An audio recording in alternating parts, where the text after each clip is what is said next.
welcome to another short podcast, Weekend Hangover. And true to the word, somebody had to go above and beyond and make sure that it was truly a Sunday weekend hangover. As always, it's your boy Bill, and with me is and our guest host joining us from Florida. She's kind of hidden right now. It's the chair. Oh yeah, the chair. Chair looks awesome. Looks amazing. Fine chair. It's a really nice chair. In Florida, poolside. Lucky her. No, she's here. There she is. Aren't you supposed to be in a swimsuit or something? No, not yet. Oh, not enough alcohol? No, it's still a little chilly. In Florida? I'm surprised there's even a Florida left. Well, it says it's currently 70 degrees, but with the wind and everything, yeah. I love they give you an actual temperature, but the real feel. So the real feel. So what you're saying, it's not the actual temperature; that it's actually this. Exactly. And that's always how it works. If you're in the Mercer County, surrounding county areas, you own a diesel, want to own a diesel, you ever broke down diesel, any and all diesel questions, check out our boy Steve's Diesel Shop LLC. You just look for this picture on Facebook, Instagram, most of your social medias. The number there is 724-269-0477. You will get the sweetest girl in the world answering the phone, at which time she'll put you on with somebody that will answer all your diesel questions and get you back on the road. Check him out. Give him some love. Steve's Diesel Shop. You actually got to see Steve last night, if I'm not mistaken. Did I? He was, his costume, he was DJ Doyle. Oh, I saw Doyle there, but I didn't see DJ. I don't know. I was seeing double. Seeing double. Oh, wait. We got somebody in the wings. Here you go. Oh, there he is. The party animal himself. There's my Did you boo. get those strippers out of your house yet? No, not yet. What? Oh, They're still sleeping. they're still crashed on the couch. Yeah. I've only been gone for a few hours now. Oh, he probably had that whole setup thing like 2 weeks ago. Yeah. They were on their way. They were watching. They were tracking his phone, making sure they knew when you guys were left and were left. Oh, what a weekend! Wasn't as energetic as somebody here who put in the Lord's work. Yeah. How many churches did you visit? They wouldn't even let me on the property. Yeah. Bar crawl last night in Pittsburgh. A lot of fun. Super hammered. Was it North Shore?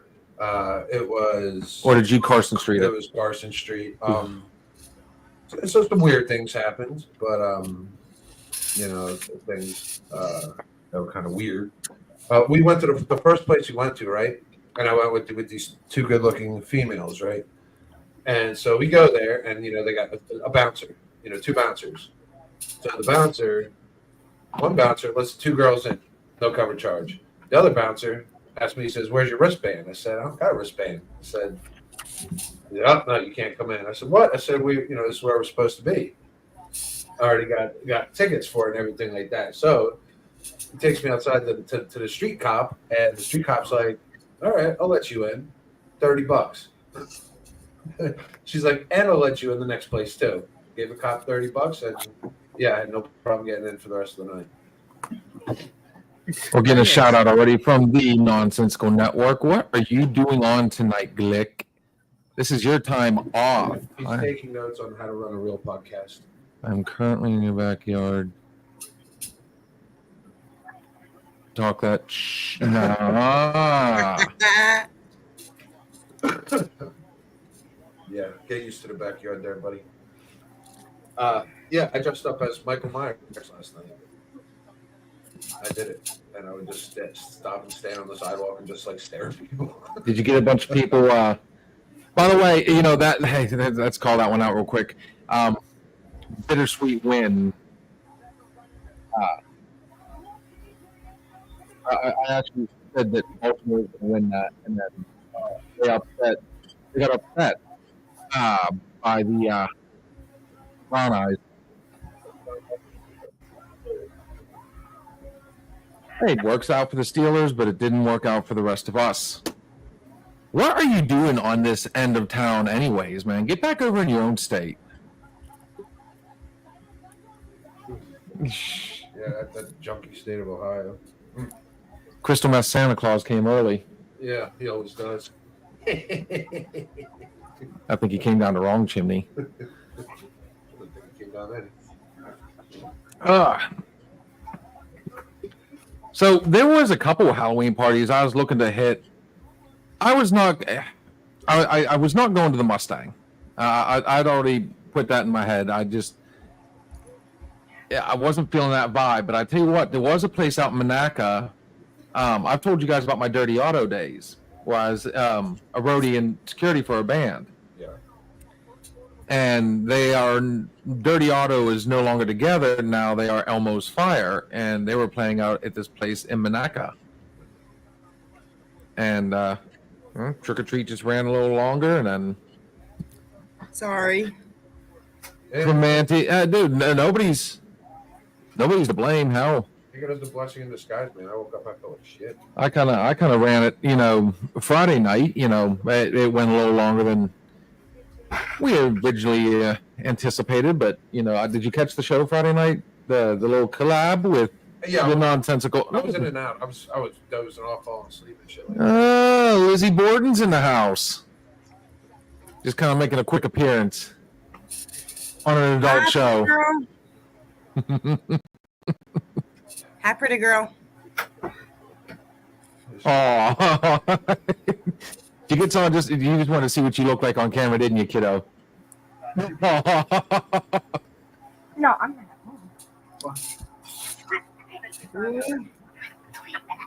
No, the show actually went well. We definitely ran into our overtime that night. So we didn't even get done until I think it was like 9:30, a quarter to 10. Had quite a few people come on. It was a good time, actually. Had a few people come on, had some stuff going, and shit. By the time I got finished and tore down and everything, grabbed a quick bite to eat, dude. It was like almost 11 o'clock, 11:30. Oh, wow. Okay. So there was no going.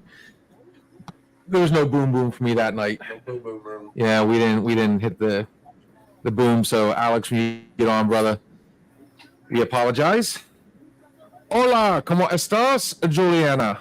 Hola. Still single. Quick shout out from Crunching data.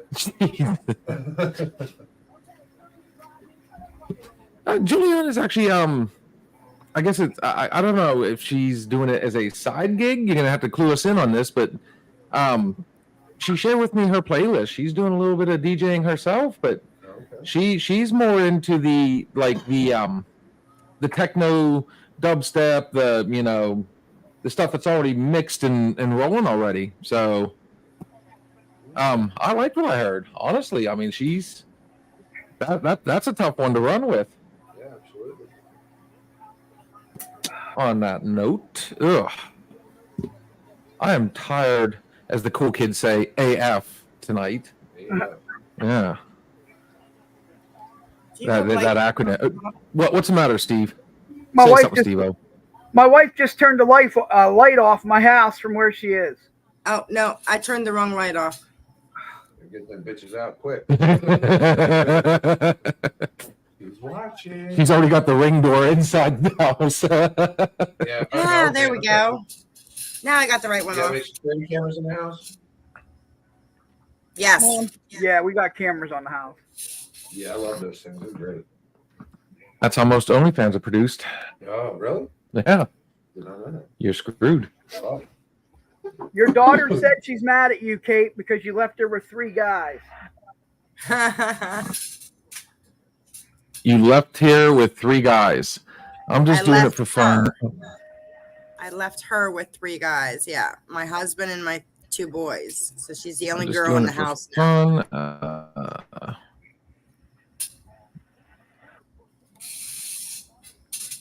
Photography. Oh, she's a shutterbug. Oh, okay. All right, right on. We're let us know where we can see your work, and shit, we'll push it on here. Oh, good stuff, dude. I'll tell you what, guys. If you were to hear the noises coming from this man's stomach right now, I'm scared. I'm a little. I'm not gonna lie. I'm digesting beer right now on top of that thing we get at Sheets, that big quesarito. Oh burrito. God, no! I had that. Did you go steak or chicken? Steak. Why are you? You're such an idiot, dude. I'm not gonna I lie. had that today. Now I'm chasing it. That is so fucking destructive. It's it's making noises. It'll settle. So, quick catch up for me. I guess Angie as well, man. We're on limited time now with our freedom. Yeah. Got some. We get to start going back to Uncle Sam here in about a week or so. Yeah. Full-time workforce again. And I'll tell you what, with basketball, Connor's on his way back right now. He should be here. Well, she's gonna have to go and get him at some point, but Yeah, it's gonna be full steam ahead here in the winter months between work, podcast, and sports. So I'm gonna say it now to everybody, and I'll keep reminding. Just you're gonna have to kind of follow along with the posts and everything. Hours, days, times, things are going to change up, for the next few months because it gets hectic right about now. Both he and I have kids that are still in sports. Kaylin had her first basketball game today, homie. Oh, okay. They got her in. There was like 3 separate occasions where he got in, and she scored her first bucket. Okay. She put one in. All right. I think it was about a 15-footer, dude. She sunk it. I was like, the bank is open. Uh-oh. Hang on. We're getting an update. I'm drinking Arnold Palmer half and half spiked. Ooh, that's a fine beverage. That's a fine. Ooh, that's a good drink. It's not proper, but Just don't drink it through a straw too fast, Jules. oh Jesus. You know what happens. We had this conversation. Okay, she brought up our first conversation of the night. She and I both drank them together at the club. She and I both threw a straw and we were drinking them like they were water, like 2 sips and they were gone. And she and I both got really, really, really drunk. That's why I said for her, don't drink it with the straw too fast. That's all. There's that old myth that drinking alcohol through a straw will get you drunk a lot faster. Do you agree with that or disagree? I agree because I think it follows the same theory of doing a beer bong or a shotgun. Like just put it straight to the brain, get you a little tipsy quicker. It's still the same amount of alcohol regardless. Right, but I think it's giving your body less time to metabolize it all at once. Even though I tell you what, right? I will challenge anybody to oh wait, hang on, she's giving another quick update. Good girl. Jesus God, she's not Lassie. Oh no. Good girl. That's it. Nah, you're still drinking the same amount. You can't drink through a straw faster than I can, put down a can, honestly. So I can understand if you sit down like power chug 2 or 3, but drinking through a straw. Now, Kat, I will give you a little something. You did bring up a good point that some drinks aren't mixed the whole way through, so the alcohol will sometimes be on the bottom. So when you drop that straw down there, you're hitting the good stuff first. Yeah, if you don't shake it up, you're just. But I think the same rules apply. I mean, if it depends on how much you eat ahead of time. For me, I think I've been getting just absolutely sloshed so easily as of late is like lack of sleep. I'm already tired. So then I'm putting down a suppressant and wait, she's not done yet. Just drink it quicker and then get another one sooner than later. Oh, okay. Yeah. That's crazy. Alcohol is called suppressant or a depressant. It's supposed to make you tired, but like It depends on what you drink. Now they remember when they came out with the what was it called? There was an energy beer. It was a legit energy beer. It was orange flavored. I remember what it looks like. I can see it. It was a gray and yellow, or I'm sorry, a gray and orange can, and I can't remember what it was called now. Deb's in the house. What's up, Deb? Was it like NOS? It was like alcoholic NOS. No, kind of. It basically, you were wide awake drunk. It's like the old myth that you sober up quicker if you drink coffee. No, now you've got a wide awake drunk. Congratulations. God bless you and good luck. Yeah. You give me coffee after I've had, the best thing for me after I've drank a whole bunch, pass the fuck out. Let me go to sleep. Oh yeah. On the toilet. That's what on the bathroom floor. Yeah. Wherever I fall down. Place behind the couch. Yeah. Just, it's just kind of. Yeah, I think time's the only way to sober up. You can't throw them in a cold shower because then they're wide awake and clean. Now they're clean. Drunk, now they smell a little bit gooder. What else is supposed to sober you up? Greasy foods. Now I think that kind of does help a little bit because it absorbs the alcohol. It absorbs the alcohol, yeah. So I mean, it might be a little bit better for you on a breathalyzer, but I still think you're going to be fucked up. I mean, it's like instant sober, like the alcohol never happened. Okay. Well, first off, it also goes by body mass too. So, wink, wink to our friend in there. That's only about $110 soaking wet. That spiked tea is probably going to get on top of her pretty quick. Deb here has posted eggs. Now, eggs is good the next day. That carbohydrates, the protein. Helps with the hangover. They also say you want to, they say raw eggs is the best thing for you. Honestly, burnt toast, because the like when you burn toast, a chemical reaction happens. It just kind of sits in your stomach better and kind of neutralizes everything. And you get like that carbon. Yeah. Burning some shit. I know this much. Like if I'm super hungover, the last thing I want to do is eat the next day. Normally, what really helps me out, and here's a question for everybody: what's your hangover remedy? What helps you the next day? Because for me, solid foods is not my friend. But like if I eat like a salad, or I drink some Gatorade, and if I get if I'm hydrating throughout the day, Gatorade, Powerade, all those are like my best friend. And this is a very common one. Juliana saying Bloody Marys. That's the hair of the dog. That's the hair of the dog. That's the extra alcohol in it. Yeah, if I want to get over a hangover, yeah, I just just get the party started all over again. You got 15 chances to feel better. And Deb is with me on this one, hydration. You just run it, you said. You just, you got through the day and then. Got through the day, yeah. A lot of water. How about you, Steve-O? When you're hungover, what's your remedy? Other than sleep. I know sleep's another one for me. I've never really been hungover. I find that hard to believe. I think everybody is hungover at least once or twice in their life.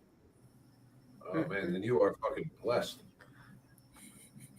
I think it also has to do with what you drink as well.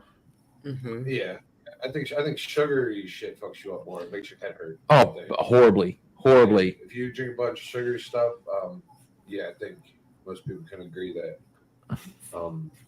yeah, it really hurts your head. Like I don't get like that headache hangover because I stay off the sugary shit sometimes, but I just feel like fucking super sluggish like some days. Gatorade or a Bloody Mary or pickles. Oh, fucking pickle juice. Oh, yeah. Pickle juice is a good, that ammonia. Yeah, not ammonia. I'm sorry, the vinegar. The ammonia. That's a good one, yeah. I've never really had a hangover with alcohol, but I did have a high for about 48 hours. Huh. No. Wait, what was the longest hangover? I've been hungover for like 3 fucking days before. Oh, I've had those days. I've had like, if someone slipped me like a Budweiser somewhere, a fucking Arliss and his Budweiser. Oh, you horrible master. Oh, I'm done for like 3 days, like out of commission. Like I won't see the sunlight. Like I've had 3-day hangovers before. Dude, I'm telling you right now, if Budweiser were to ring the phone right this fucking second and say, guys, we love what you're doing. We want to sponsor you. We're going to pay you X amount of money, but you have to make sure you drink Budweiser on screen, dude. Oh, God. You'd gut through it no matter what. I don't think I would. I know how to fix that for you. Yeah, you'd be drinking it. At least it would look like it was. Yes, I'll be drinking fake Budweiser. Yeah, because I don't want to be hungover for a week. Katie, what's yours? What's my what? Your hangover remedy. And I've if you only say ever you've had- never had a hangover, I've only ever had a hangover one time. and what did you do to get better? They're drinking fucking drinks. I and slept two for sips 2 of a days. straw. They never get hungover. Oh yeah, we're wasted after we were killing these drinks on these straws, and it went straight to the head. What were you like? They were. I'd say they were mainline. They're like doing lines. It's like tequila. No, Just seriously, running you it. can ask Steve. That night that I got so drunk off of those Arnold Palmers, I was still up at I was up at 8 o'clock the next morning, still functioning fine, doing everything I needed to do with the kids.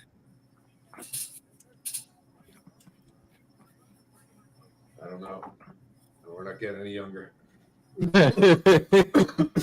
Can't beat the clock. Can't beat the clock. The hangovers are more frequent and last longer. I don't know. I think a lot factors into it, though. I mean, each hangover is different. Like, there's times I'll wake up and, like, my ankles are sore. Like, my legs are sore. Like, I ran a fucking marathon. You're dehydrated.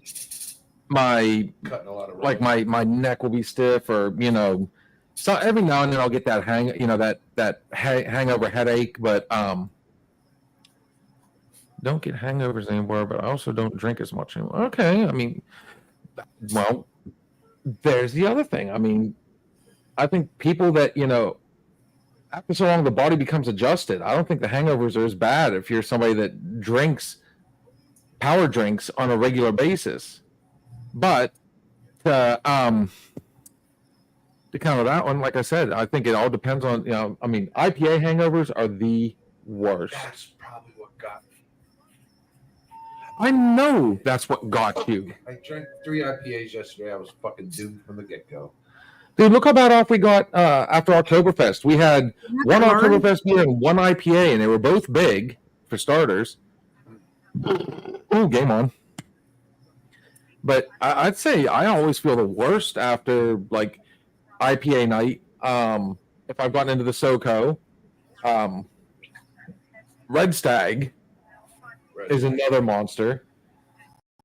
Like, yeah, those sugary sweet ones are the ones that really hit me hard. That's it. IPAs fucking destroyed me.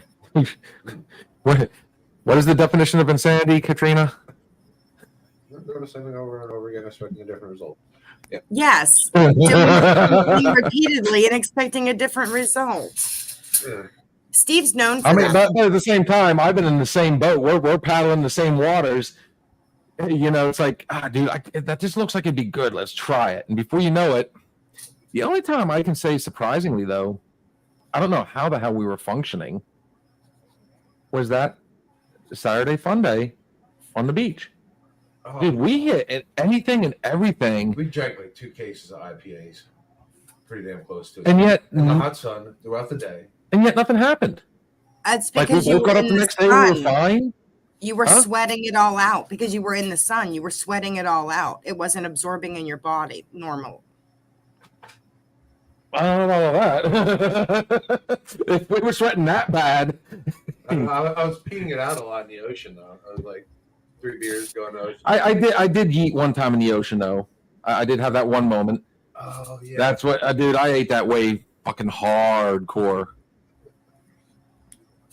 Dude, that thing, I was not prepared for it. I turned around to try and jump over it, and that thing, I mistimed it so bad, slammed me. And, like, I probably drank about half a gallon of ocean water, rolled like 3 times underwater because the next wave had already come through. I stand up, and I'm standing there, I went, You're in the ocean. And it was fine. I mean, that's why I said it definitely wasn't the alcohol. I just got my ass kicked on that one. I tried a good new tequila at the liquor store the other day. Oh, do tell. Oh, Do tell. We like new drink. Dude, so if we done, it was called Tequila Zarpado Reposado. sounds Spanish. Well, that the oddest thing ever. Just called on. Have you ever tried a Romanian tequila?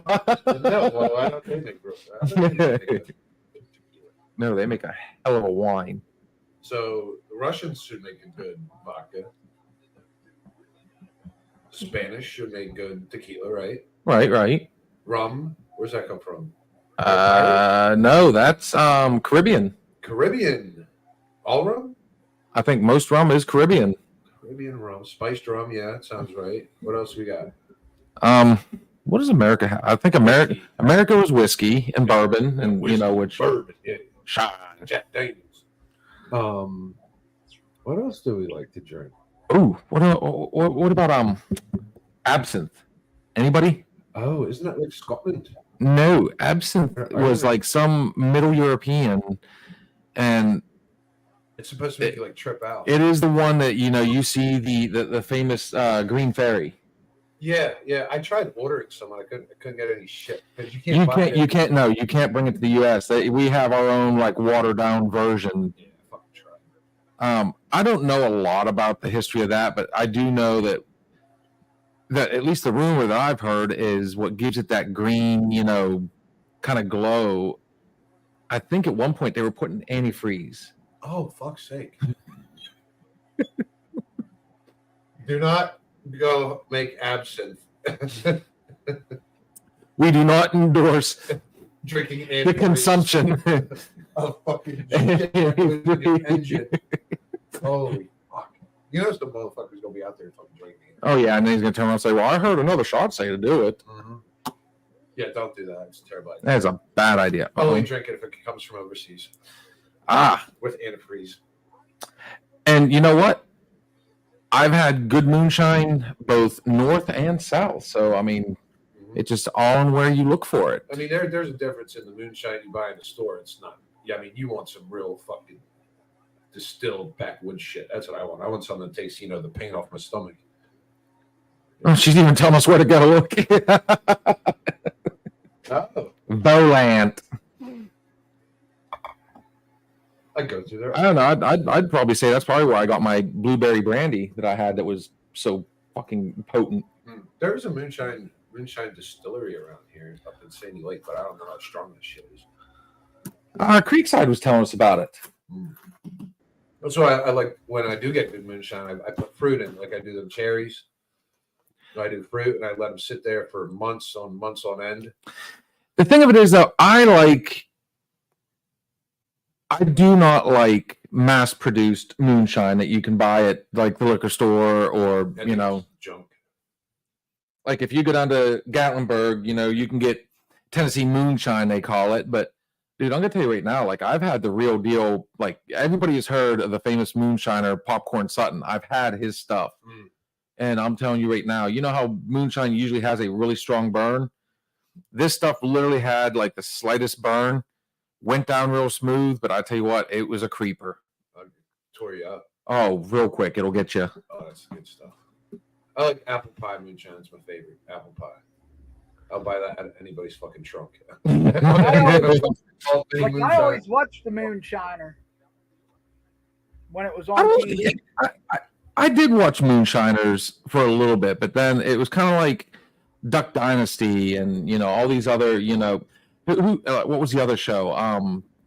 The reality TV Breaking Amish. Remember that one? The Amish, an Amish mafia. Are you kidding me?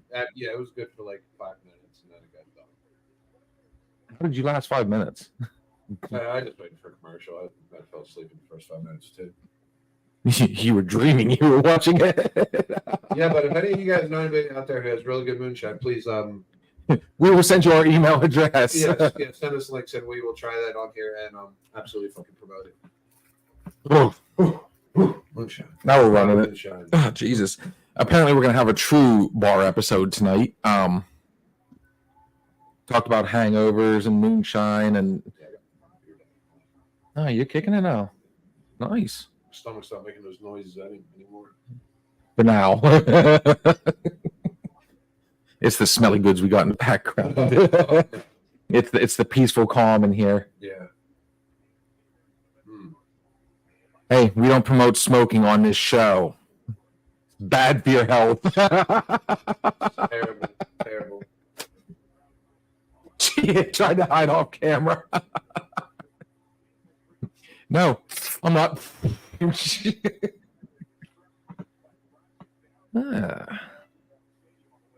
Getting blown up already. So what else do we got coming up here in the next week or so? We had the official Halloween coming up. Coming up early November, Veterans Day. Right. November 11th, that's coming back up. And then we're into those full swing holiday seasons, man. Fucking Walmart already has fucking Christmas shit out. Well, it was not even fucking trick or treat yet, and they have the whole fucking section of Christmas. Are you seriously already going to go off on that, dude? It happens. At sure. this point, how are you not used to it at this point? Oh my god! And oh my lord! And then I see shopping carts. People are already buying shit for decorations. I'm like, no, please stop. Like, let's just get through Thanksgiving first. Like Halloween. Like I'm in a fucking Michael Myers outfit, you know, and people are buying wrapping paper. Like, I don't know. Too soon. All right, I'm over it. Cool. I don't know. Sarah likes to go ahead of time. Like, she's throughout the year, and you know, when she sees something, she grabs it real quick and she goes, "All right, this will be Christmas." Yeah, They follow the rule: the early bird gets the worm. I just feel like Ah, it's so much so fast. hello, good sir. Hey, Mr. Thanks for coming Harvest. back. What's up? We're over here not drinking Budweiser.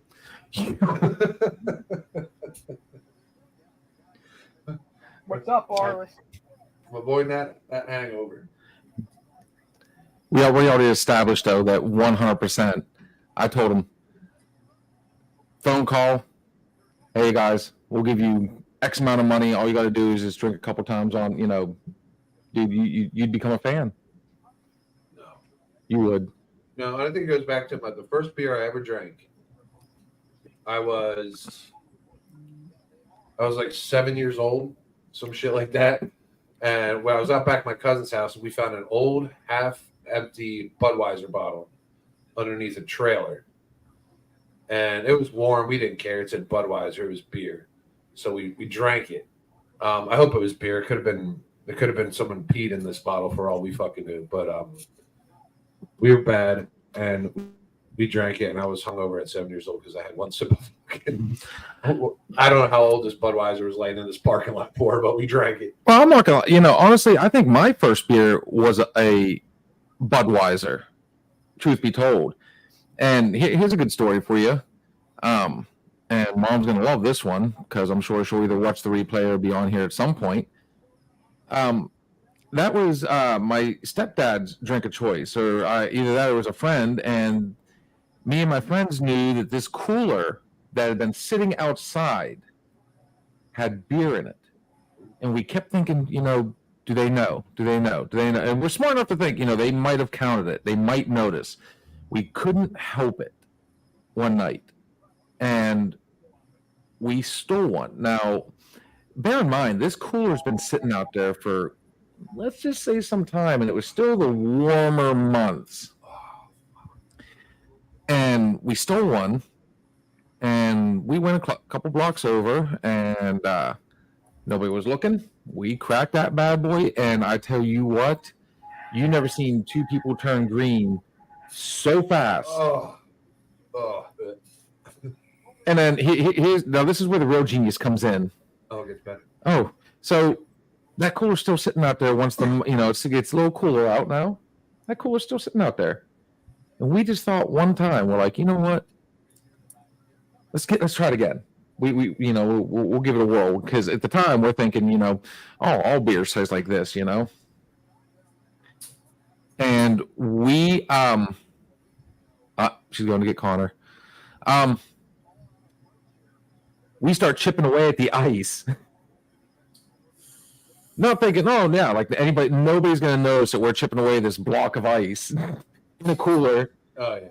we get down to the cans and we're trying to get around the can, and dude, we hit that thing, spews it everywhere. Everywhere. After that, you okay? Yeah, my stomach's making noises again. I noticed. Hang on. Oh, game on. Don't challenge us for some bourbon. Dude, he's talking No, about wait, you gotta wait till November or December to do that one. What makes you so special that we got to wait for you? Bourbon waits for no one. Well, if you're gonna do bourbon, then you can do it before me getting back, but then you're gonna do it double when I get back. Fine. Okay. I mean, again, gonna threaten us. Promises. Oh, really? So you said your first beer. Now, do you remember when you turned 21? Oh yeah. So for me, and I send this question out to everybody, we're going to keep this conversation going. Now, for me, we played the midnight roll. My buddy was already, I think he was 22 at the time. And it was a Thursday night. We had just finished up bowling league, and we're on our way back from Grove City, believe it or not. We used to bowl here for our bowling league. And on the way home, he goes, "You want to go get a drink?" I said, "Dude, my birthday's not till tomorrow. My 21st birthday was on a Friday. How great is that?" Oh, can't lose. So he goes, "Well, it's after midnight." I said, "Well, where are we going to go?" Paradise Bar it is. All right, cool. Down in Butler. No, over here on 422 is on the way to Newcastle. You're thinking of the clubhouse. Okay, yeah. And we go in, and look, obviously she cards both of us immediately. And she looked at me, and she looked at the date, and we both went, "It's after midnight." She went over to the bouncer, because there was only 3 of us in the bar, 4 including the bouncer, 5 including the bartender. So it was dead night. She goes over, and Petey was an awesome guy, dude. Like he was as cool as they get. He looks at my ID, looks at me. "Happy birthday! Buy this one on me." I'm like, "Oh." My 21st, Bud Ice. You're old. Oh. My 21st was horrible. I couldn't wait to be 21 to buy a beverage. I was living in Florida at the time. And me and my roommates, I had 4 roommates. They're like, "Let's go down because now you're 21. You can get into the club." I said, "Let's go. We're going." It was like Club Rave or something like that. This place was amazing.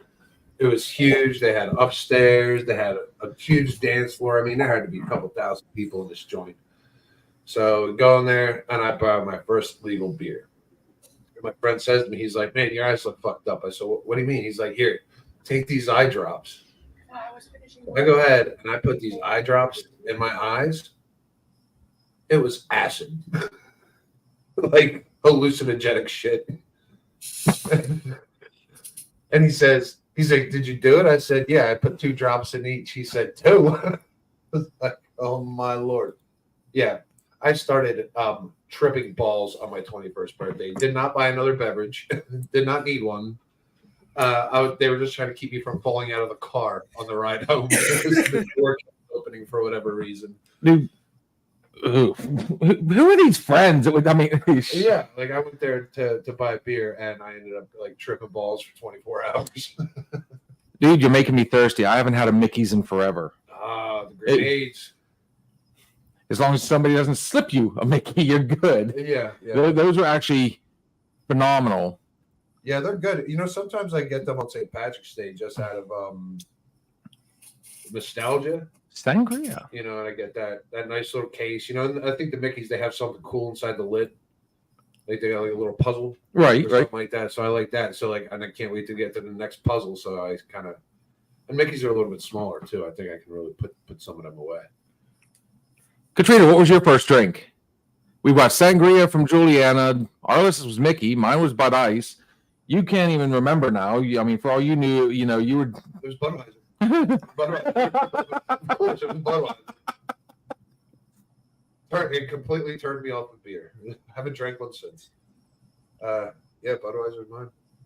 What you got, girl? What was your first beer? Drink. When you turned 21, what was your first bar drink? Well, no. My first bar drink wasn't when I was 21. When you turned 21 is the question. What was the first drink you had when you first turned 21? When you were legally allowed to make the purchase. Any possible selection is now at your fingertips. I wasn't able to drink when I was 21. Ah. I was drinking way before I was 21. My first drink in a bar was actually when I was 17. Oh, you probably went to Pogo's.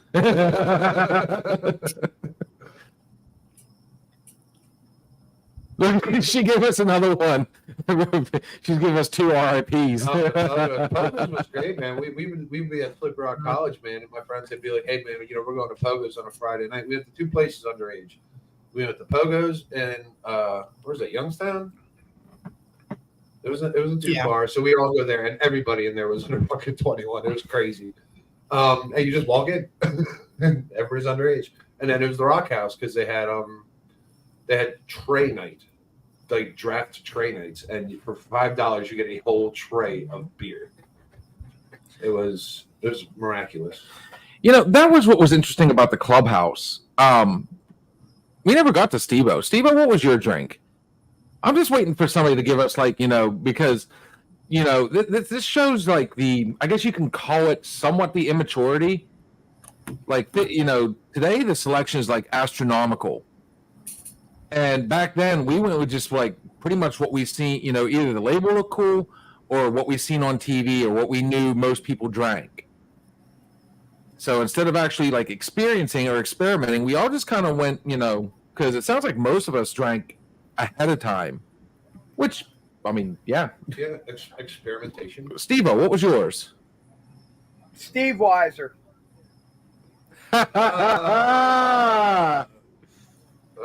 Dude, it's coming back to haunt you. And then it was Aftershock. Aftershock. My first liquor was Rumplemans. My first liquor. We stole a bottle of Rumplemans from my friend's mother. Oh, man. That was terrible. Dude, I can't tell you what I want to say my first underage drink was Fireball. Ah.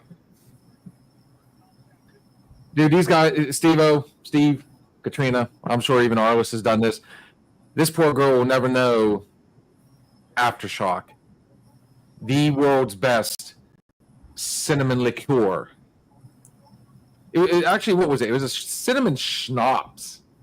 Mm-hmm. Yeah. And it had all that sugar in the bottom. That's what was really cool.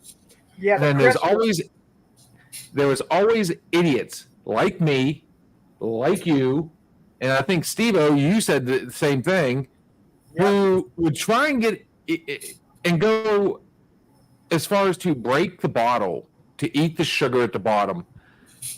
Not thinking, hey, this glass is going to look like this sugar,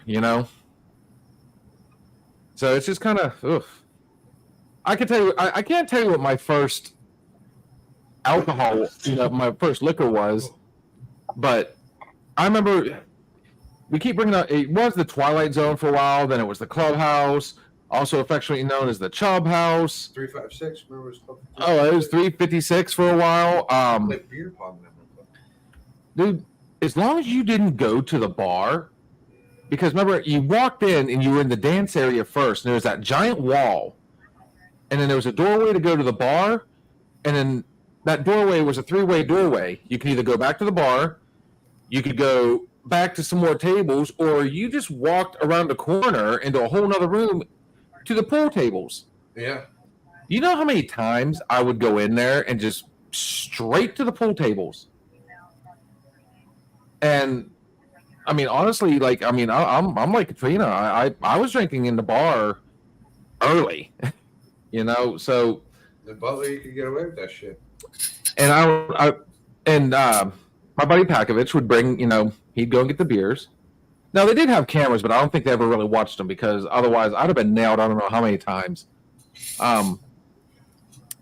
He brought me back a shot one time.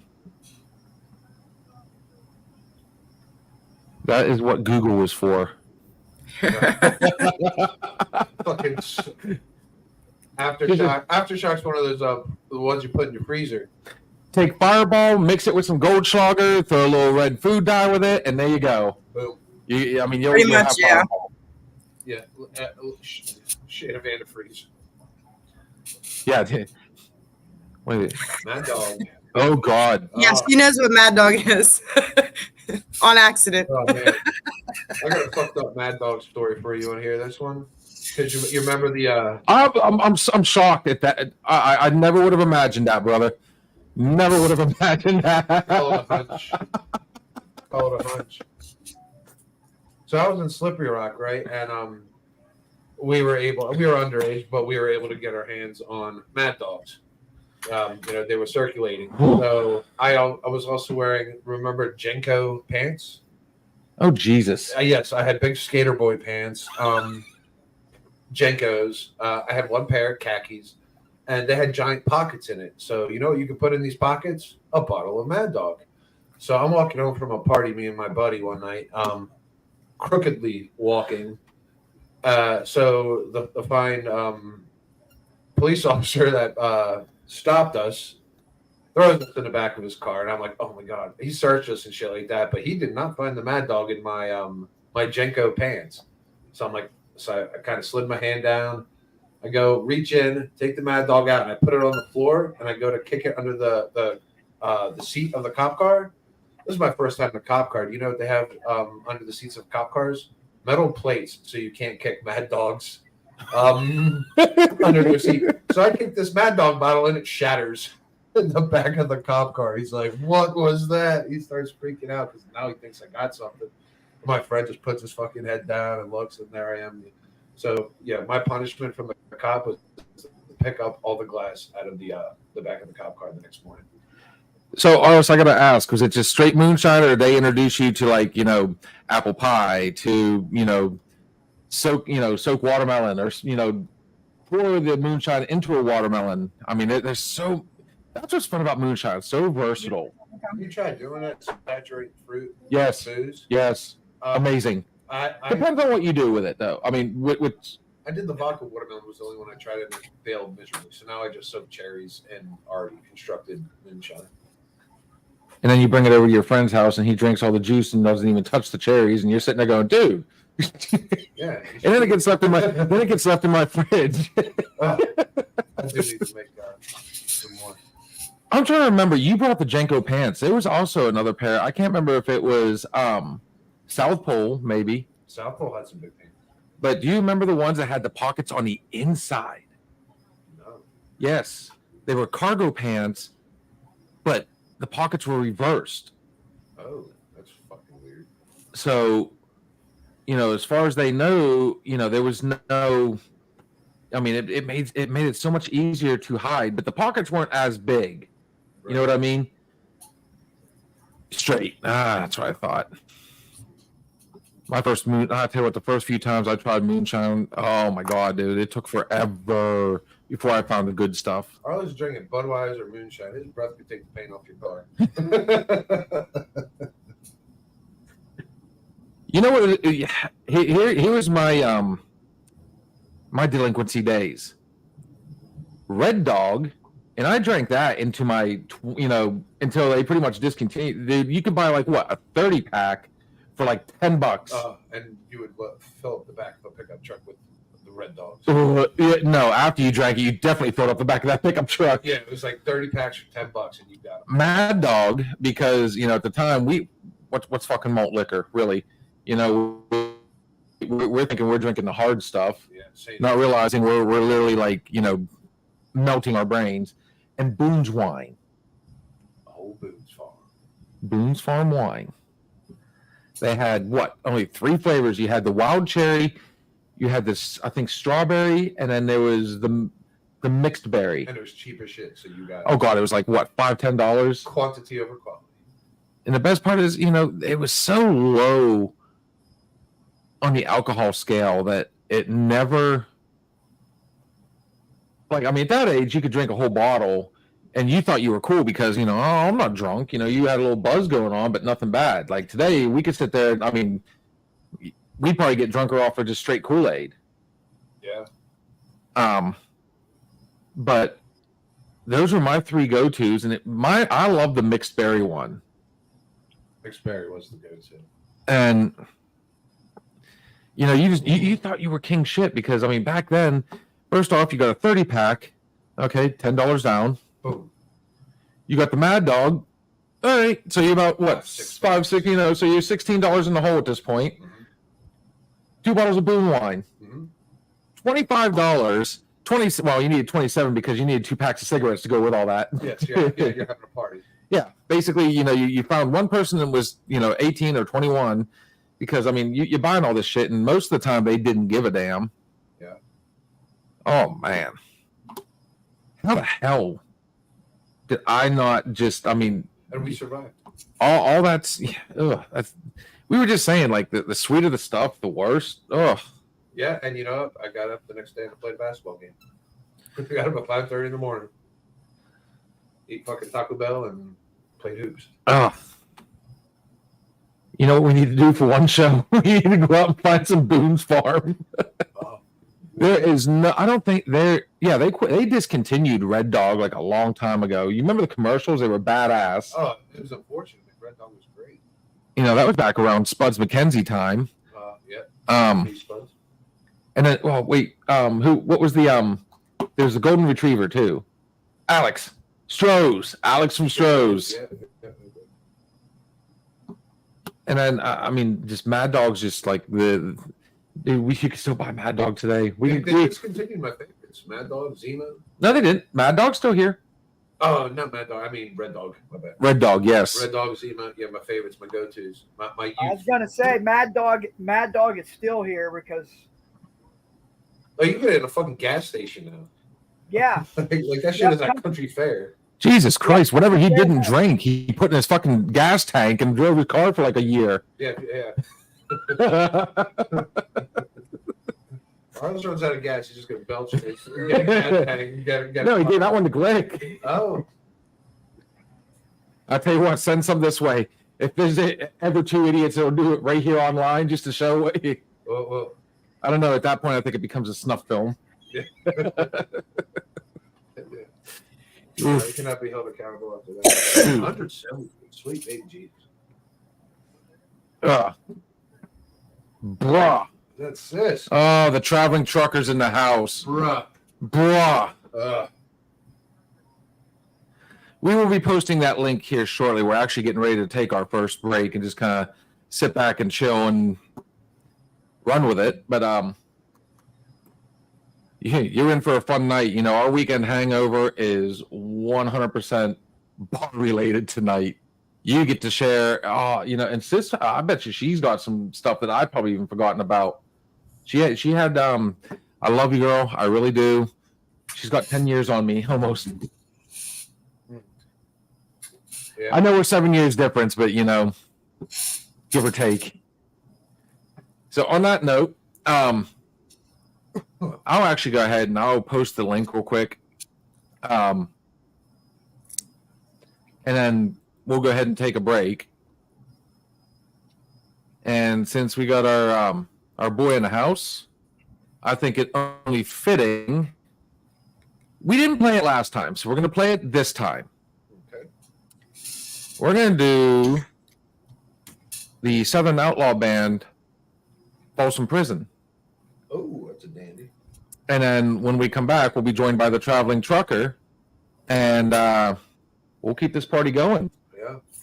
So we will talk to you guys in about, give or take, 3-5 minutes.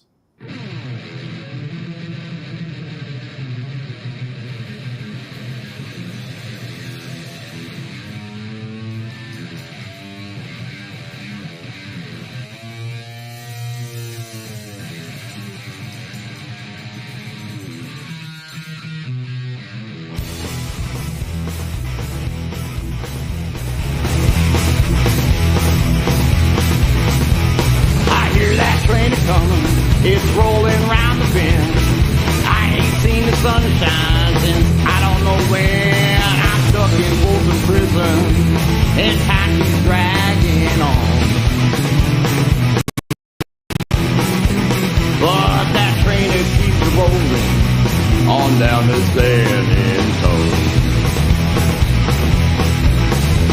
When I was just a baby, my mama told me, son, always be a good boy, don't ever play with guns. But I shot a man in Reno just to watch him die.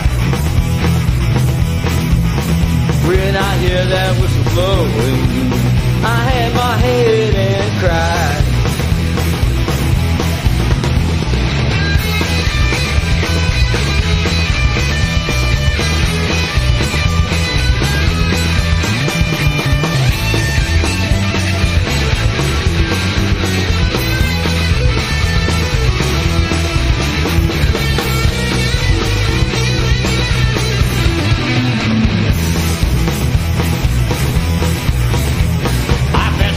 Folks eating from fancy dining cars.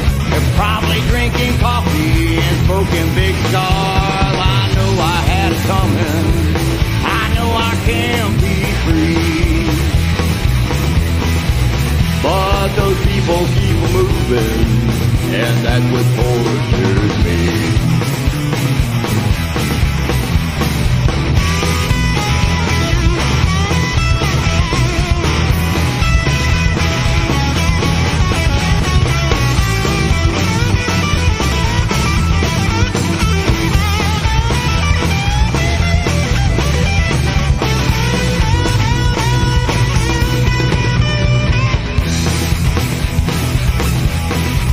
Well, if they freed me from this prison, if that railroad train was mine, I bet I'd do a little further down the line. Far from Folsom Prison, that's where I want to stay. And I'd let that lonesome whistle blow my blues away. Yeehaw!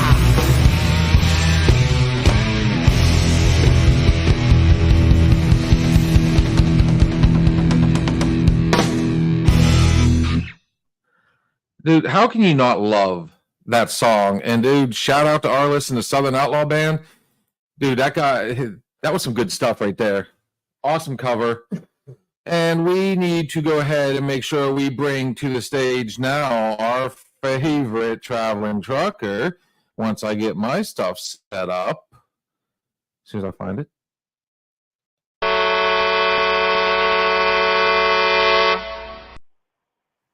She's got her light on and everything.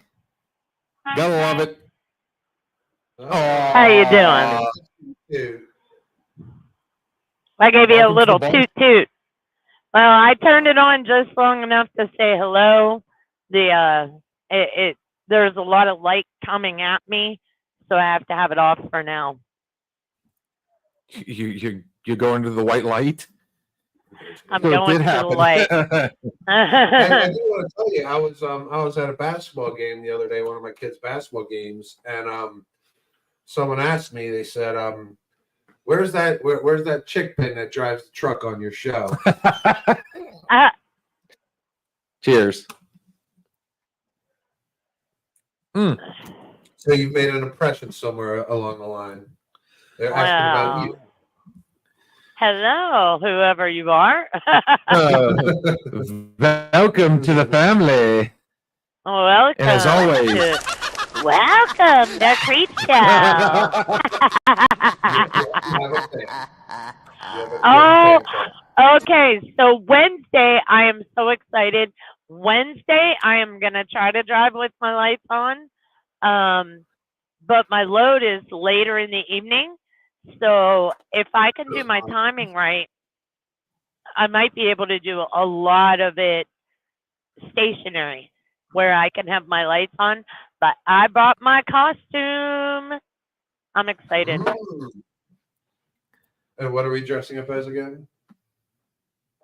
You'll Hey, you too, see. hey, appreciate you coming on, man. Thank you. Thanks. You will see. Oh, really? Can we get a Yes. hint? How about I'll be in the Raw?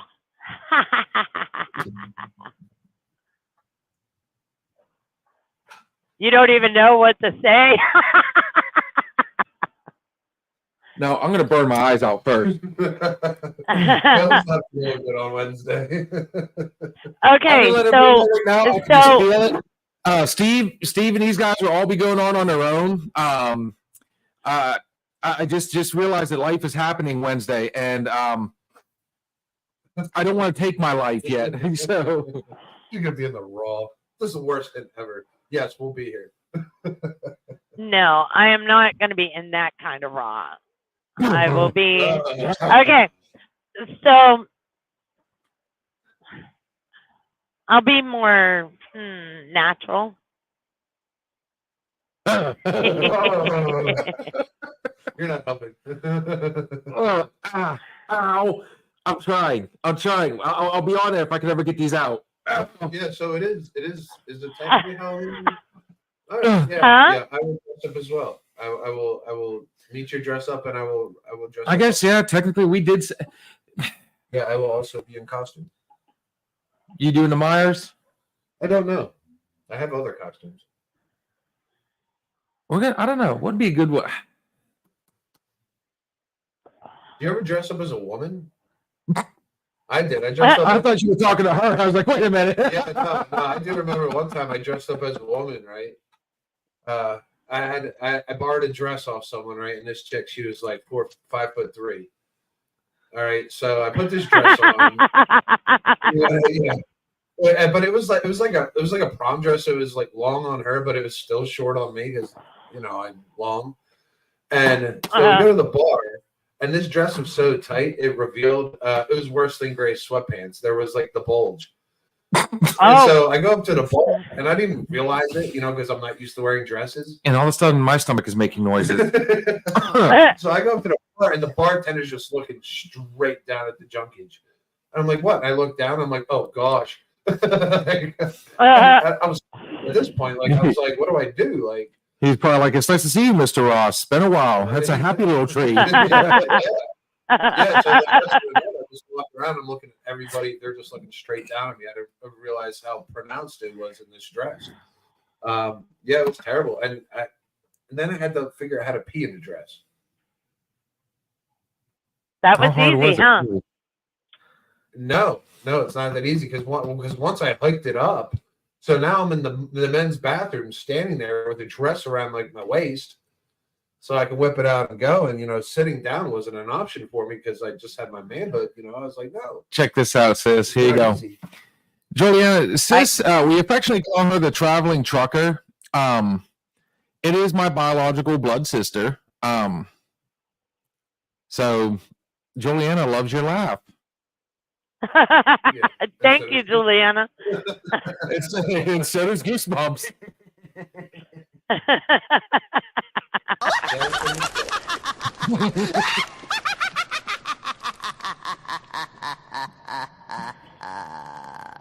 Poor Juliana. I think everybody has a different laugh for.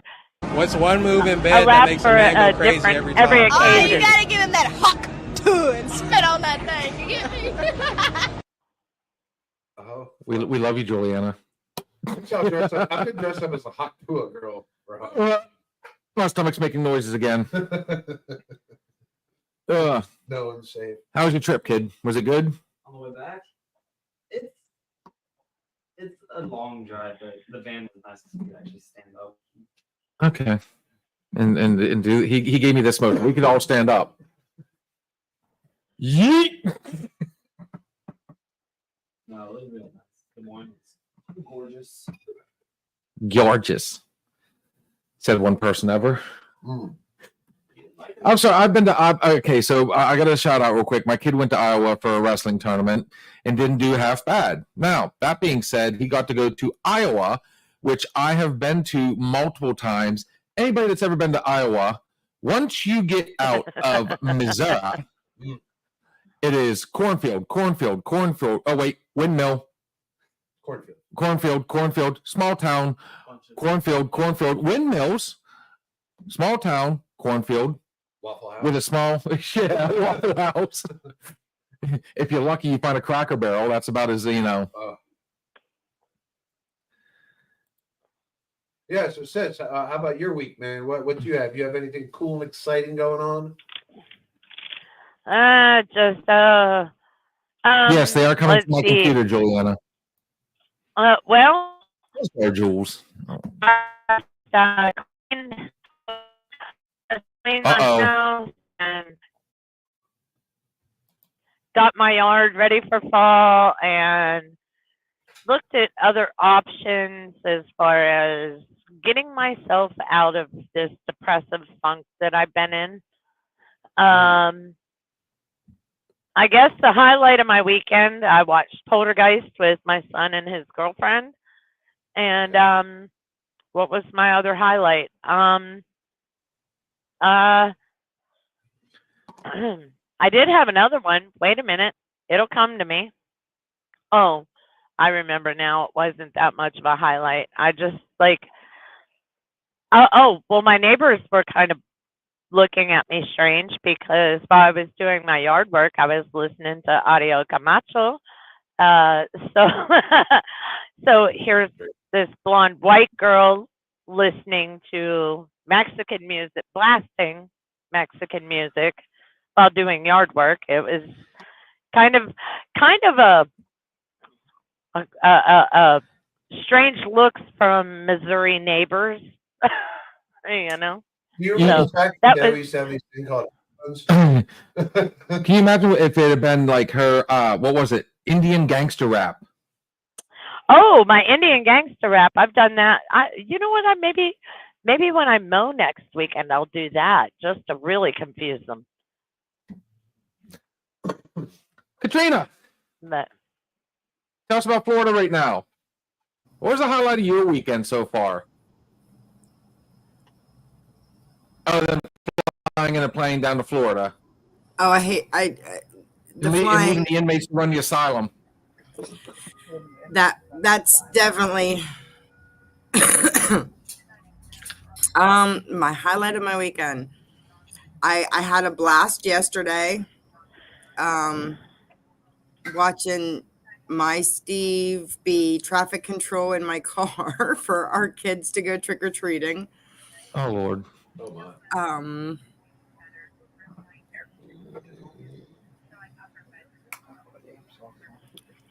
Really? I mean, I'll tell you what, it's definitely I'm dedicated to you guys because I wasn't in the house but maybe 10 minutes down here and I'm not even unpacked or anything. The first thing I did was grab my computer and my bags and came out to the lanai. As I was sitting here getting my computer set up for this, I was quickly scarfing down the dinner that my mom had made for me. Just in time to be able to get on. So I haven't even had a chance really to visit with my mother yet. Oh, well, yeah. Showing some love from Florida. Florida. And as far as the Mexican OT, that's definitely subjective. I've got some of that on the computer. I'll play it for you sometime, brother. What, Mexican gangster rap? Kind of. I mean, it's I don't know. It's like country / rap / Mexicano. Speaking of Latin, where the hell has Roberto been? He came back from vacation. I think he's done. He is back from vacation. Last time we were on, he was in no man land where he had terrible signal. I was even losing him on the phone. And tonight he's just got some personal business that he's got to take care of. So he may be like watching, but he said he may pop on if he gets an opportunity, but he'll be back on soon. Great, man. Yeah, definitely miss having him on here. So you did say something. You said getting out of this depressive state you've been in. What's going on there? Well, I was actually going to shout out to Steve real quick. He's the only one that hasn't told us how his weekend was. Oh yeah, we still We still get to Steve down there. It's all quiet. Yeah. He was a wild man this weekend, dude. He was like the rebel rouser, trying to get us all like sauced up, and like he was like giving Katrina the fifth and sixth degree. Like, here, do this shot, do this, and he was like doing rebel rouser. Oh, dude, he was all about it. He was hell raising it. Yeah, no, because that's like the third person this weekend that told me something like that they were getting like depressed over shit. I think like this time of year, like a lot of people do fall into that. We got the holidays coming up. Shit's getting colder. Like a lot of people start cheering down and not cheering up. What do you think, sis? This is actually my favorite time of year. I love this time of year. I love the cooling down. I love everything. I love, just as much as I love watching everything come to life, I love everything dying too, i.e. colored leaves, shit like that. No, let's see. I like my darling brother pointed out, I am a bit older, and a little bit of it is doing with not age specifically, but just aging. And I mean, you go through this multiple times in your life where you're like, okay, I'm this age. I thought I'd be so much further, or blah blah blah. And I'm struggling with certain aspects of aging. From I mean, I look like our grandmother, and that wears on me. I am not happy with my career, and I have so many things that I still want to do, but I feel like time is disappearing quicker. The clock's running. The clock is running, definitely. I'm just not happy and fulfilled with my life at the moment, and it's just a matter of, that brings you down, and trying to pull through, ignore, not necessarily ignore the depression, but just kind of, keep your head up and go, okay, how are you going to fix this, instead of waller, self-pity? You know what I mean? Yeah. Did you know it costs almost $15,000 to get a facelift and a chicken neck gone? Just so you know, I mean, like I said, everything from the physical, how I have changed physically, how I am changing physically. I'm coming into menopause, which brings its own joys. But a lot of a huge part of it is just I am not happy with my career at the moment. That is a huge part of it. Just unbelievably huge part of it. So. Okay, but you still have that one feeler out there yet, correct? Right, that you're totally happy with, a lot closer to home, a lot less travel. One what? That one feeler out there. Didn't you have a good proposition coming up, possibly? I'm still not catching what he said. You've got a big echo. So what did he say? An echo? Yeah, it may be on my side. He said you still have that one feeler out there that you might, there's a prospect out there. So that basically what he's saying, there's still that hope. There's still that. All right. Yeah, I mean, I'm not I'm not like at a brick wall or anything like that. I'm just to the point where, okay, if you want me to be more specific, I've been on this dedicated lane for a year. Bill knows that I was OTR for years, and that I'm an adventurer, I guess you could say. I love learning. I love exploring. I love learning new things, new cultures, new everything, right?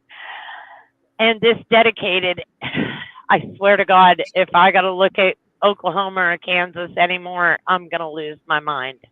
And I'm this close. I miss seeing the West Coast. I miss being able to call my fleet manager up and say, "Hey, I want to go visit my brother. Can I reset in Pennsylvania?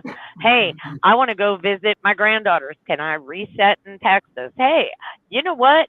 I miss the mountains. Can I go to Montana? You know, I miss that. But the other side of that is with this dedicated, I get to go home. And home, for decades, I have paid for a house, the houses, multiple, wherever I lived at the time, rent. I have rented these houses as nothing more than glorified storage units for my stuff. I mean, I had one house, the house I had in New Mexico, I have enough fingers and toes, and I won't use them all, to tell you how many days I spent at that house. I was not home for a full 20 days, all of that year. I was on the road more than that. So that's $1,500 a month rent. What is that? Anybody with quick math? 15,000, 16,000, something like that. Right. You know, that I paid for a storage unit.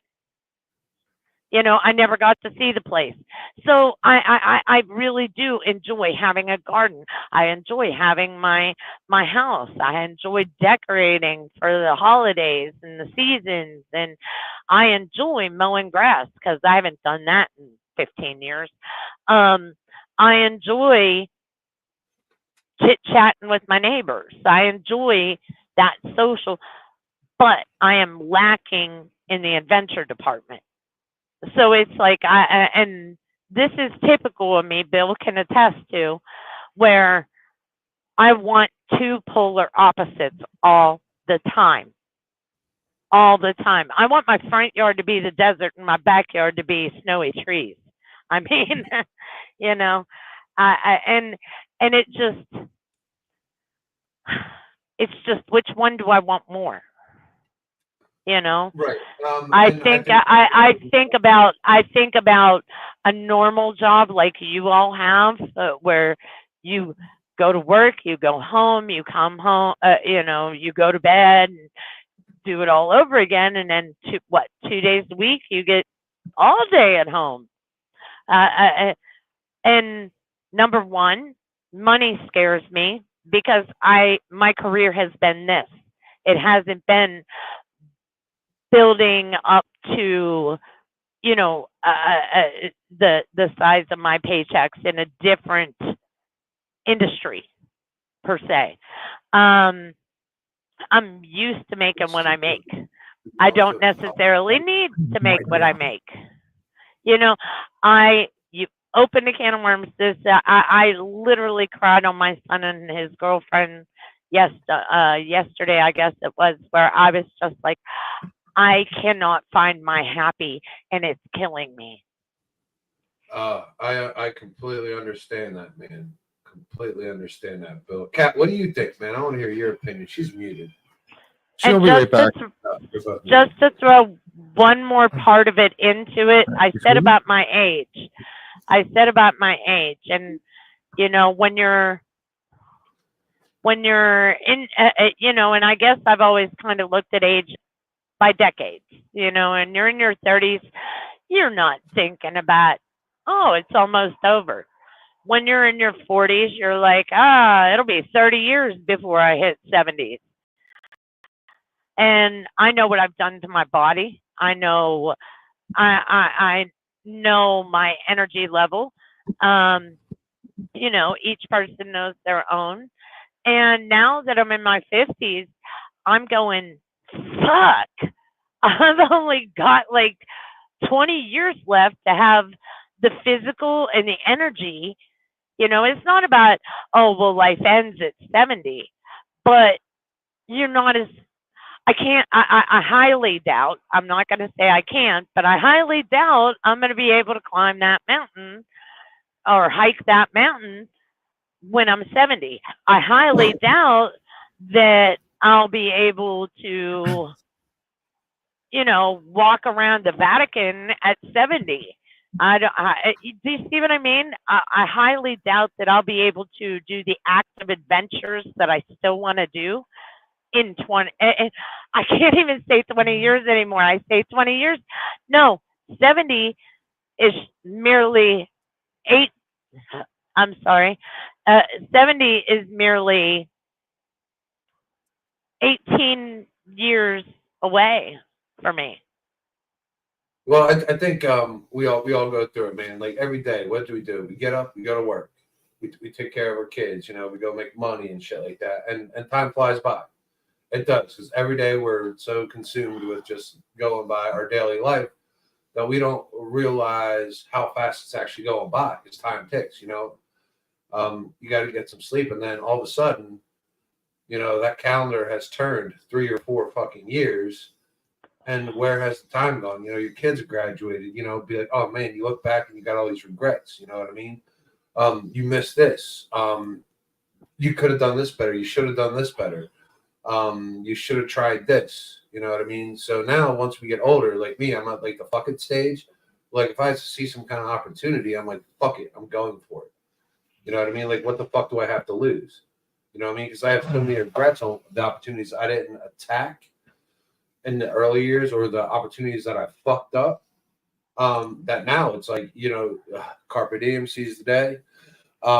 Like you go after it. I mean, but at the same time, I still try to find complacency and happiness in what I have now.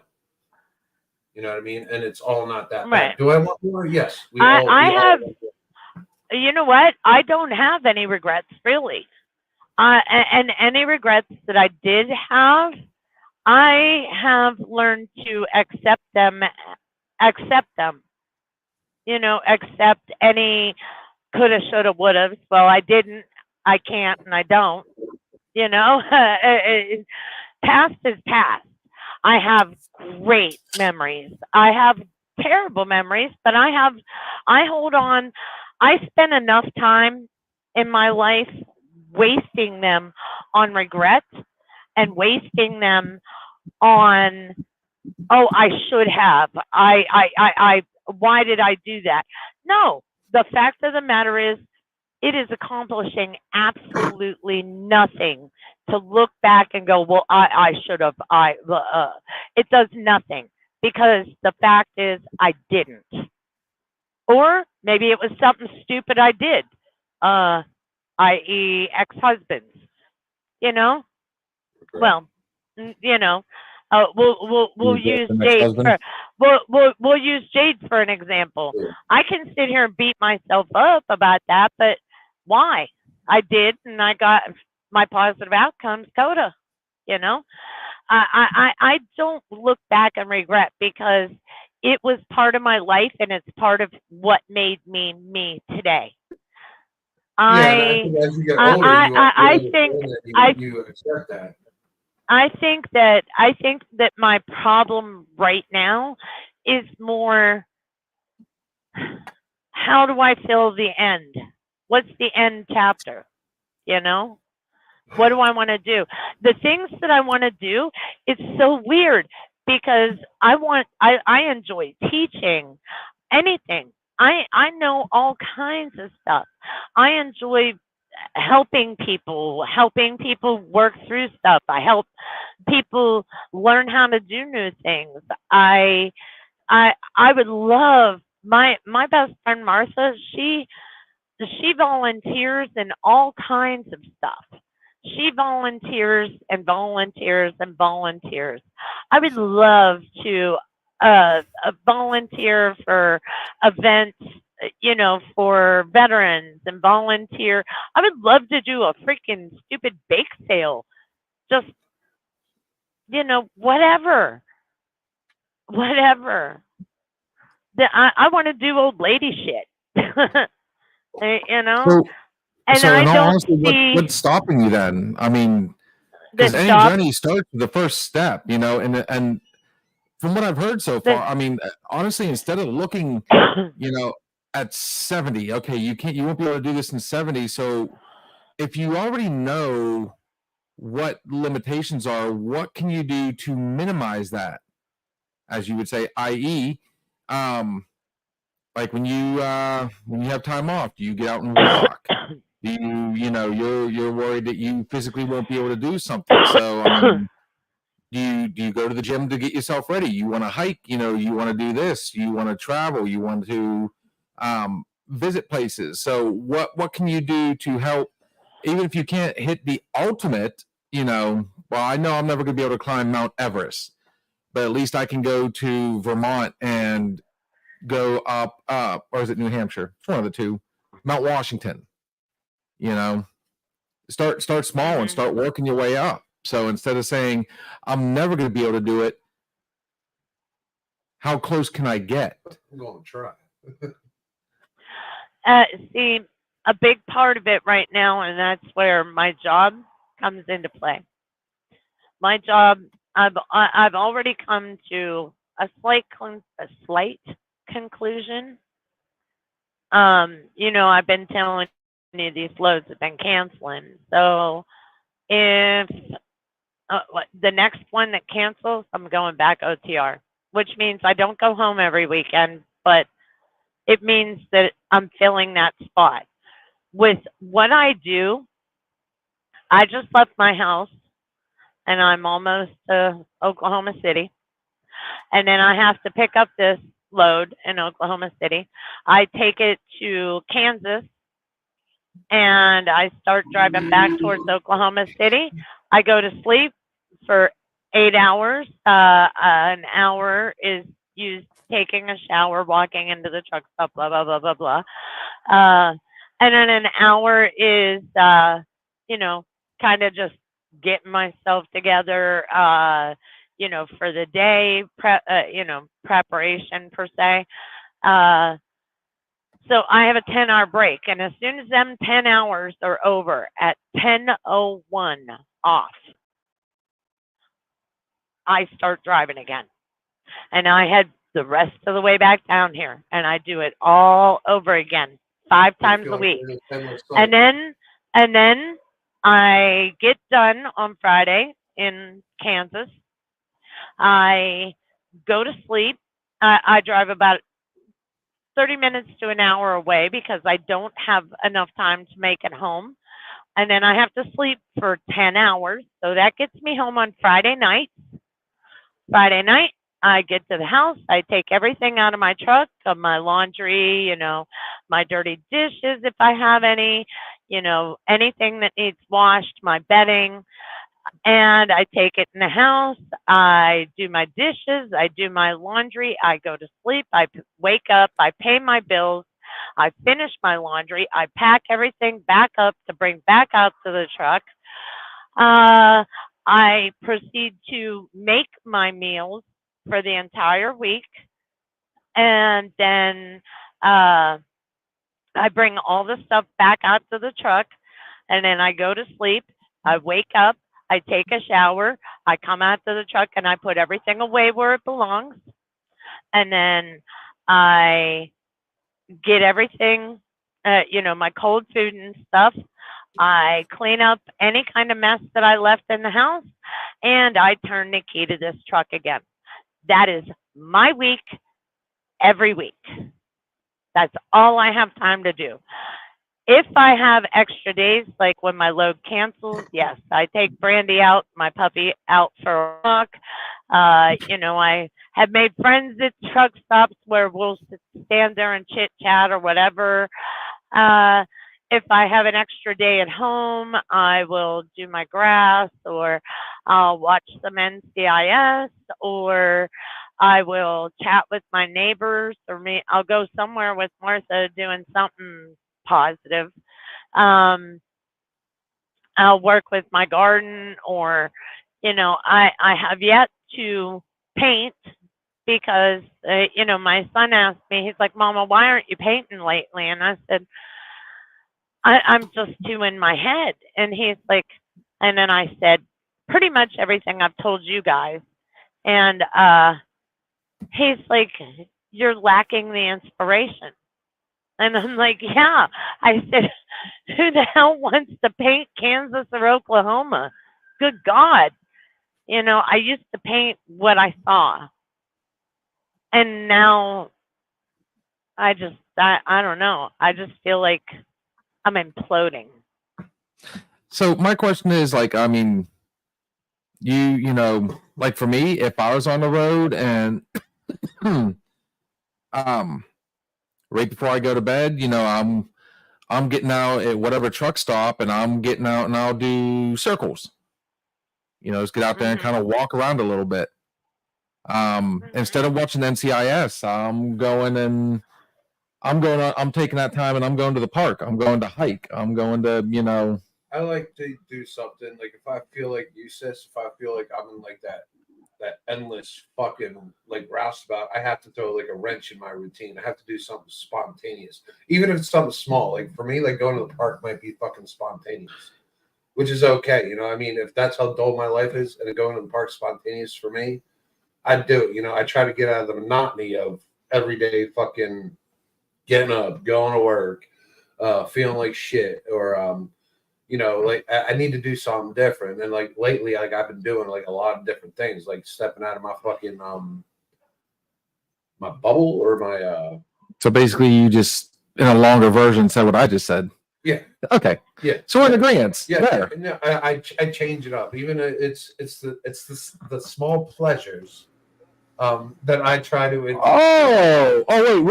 What did you just say? I want to hear you say it one more time. No, because you know, dude, the clock is fucking ticking, and it's not going any slower. Sometimes I feel like it goes fucking faster. The older we get, the busier we get. You know, time flies when you're having fun, and when you're getting fucking older, you lose track of time until you hit these benchmarks. Like I don't know.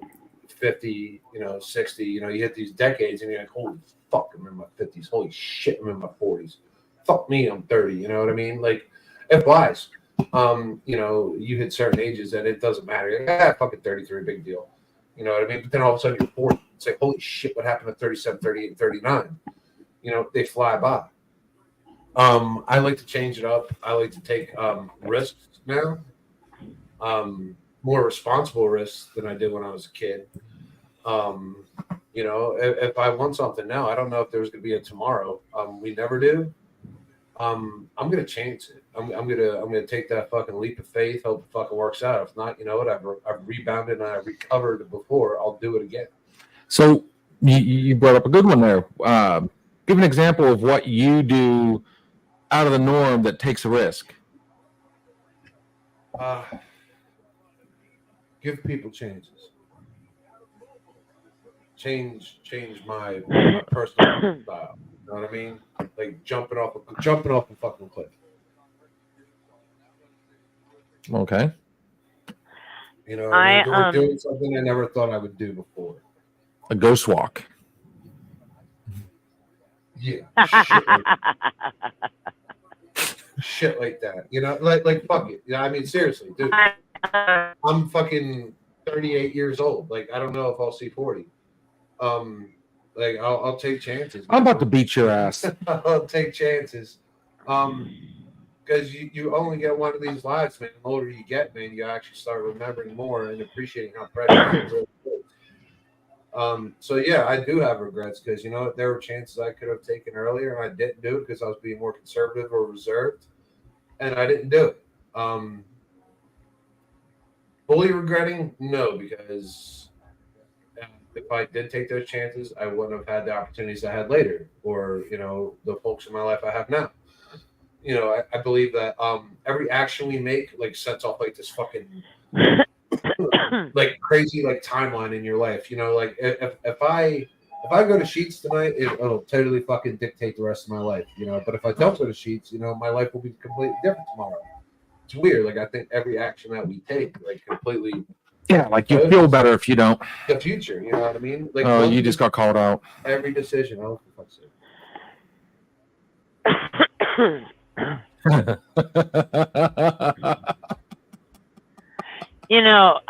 my conclusion. my conclusion that I came to, the conclusion that I came to was that I'm gonna ride this dedicated, like I said, until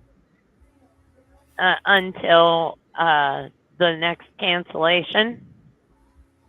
And at the next cancellation, I will be telling them I am coming back OTR. You know how much happier I was, Bill. I think when You you get know, older, man, like I feel more like find happiness instead of. I can't hear him.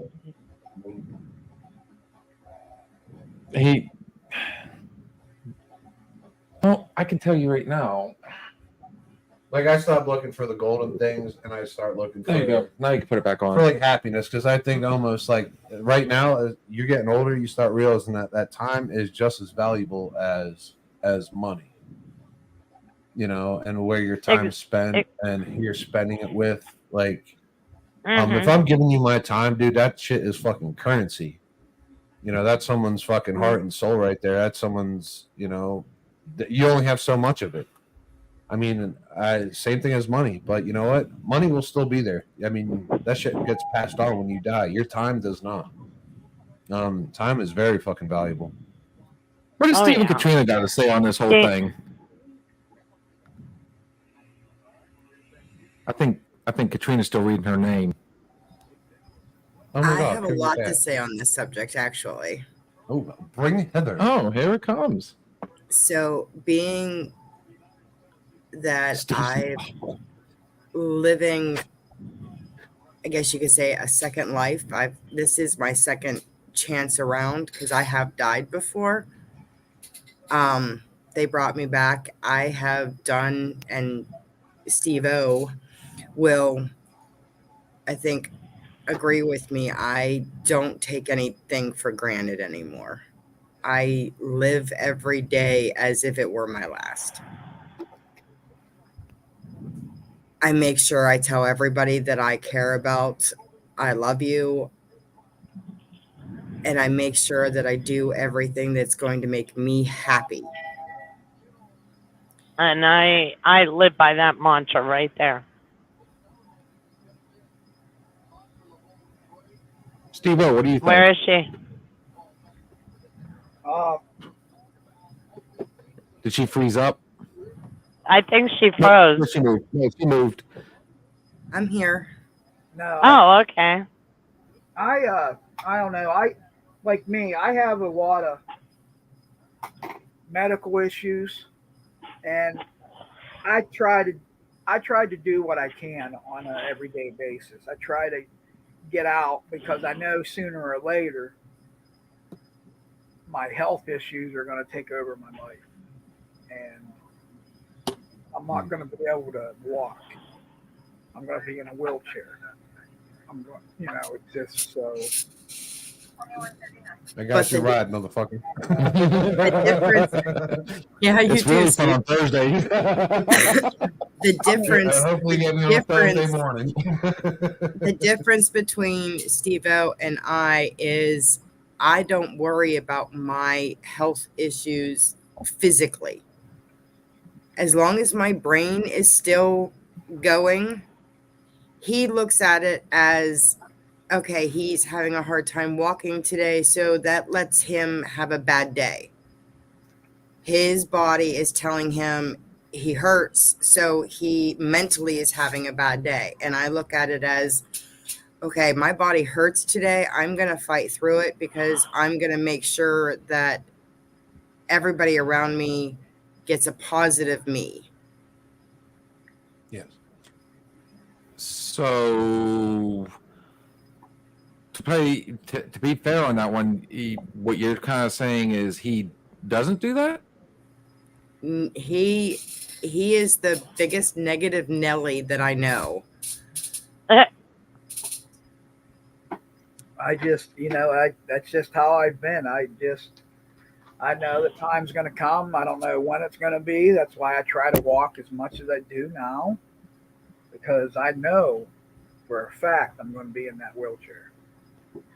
See, I had a trial run at being old. I guess that's how I put it. When my back was injured, I went almost 6 months without the ability to walk, and my foot to walk. I put my mind to it. I defied all their odds. I am a fighter. I don't know if you know my brother. I'm a fighter. I don't give in. And when I did miraculously get my life back, oh my God, people, I'm sorry if you hear this truck beeping. But when I got my life back, after my first spine surgery, I went over to the Franklin Mountains in El Paso, and I didn't make it the whole way to the top, hiking it, but I did hike it. I hiked it maybe a third of the way before I was, hurting pretty good. And I had to have my cane and all that. And, I spent a greater portion of 7 years having to use a cane. And then after the surgery, a walker. I used to piss myself and shit myself. And, and it was all based on my nerves. So it's not a funny joke, but I jokingly say I had a trial run at being old. It sucks.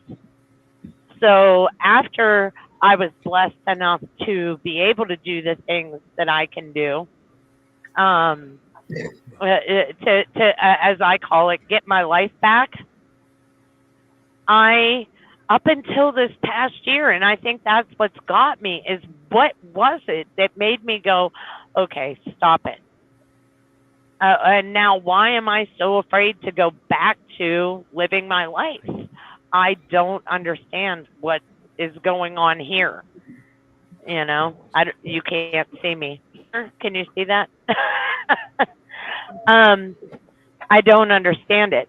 So, I do understand both you and Steve. I understand your desire for life, Katrina, and I do understand the fear and negativity that Steve is going through. I remember it very clear.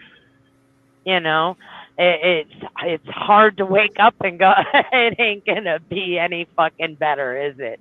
Nope. But Steve, just try. Steve-O. Okay, Steve-O.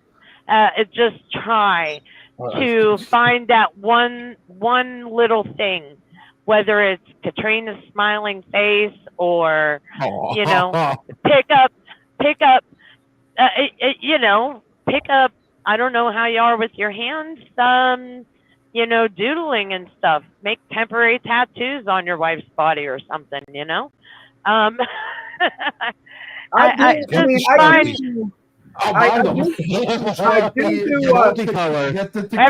talking at once. Oh, excuse me. There it was. We're doing body art. And that will be our next show, people. Wednesday night, body art. We gotta wait. We're doing Sharpie tats. I do a lot of things like that. I try not to be in the house. I'm gone a lot. My wife will tell you I'm gone a lot, especially starting here in the month of December. I do basketball stats. I try to get out, go to all the girls' games, boys' games, wrestling. I try to go to all the sports stuff. That's what I grew up on, so that's what I try to stay with.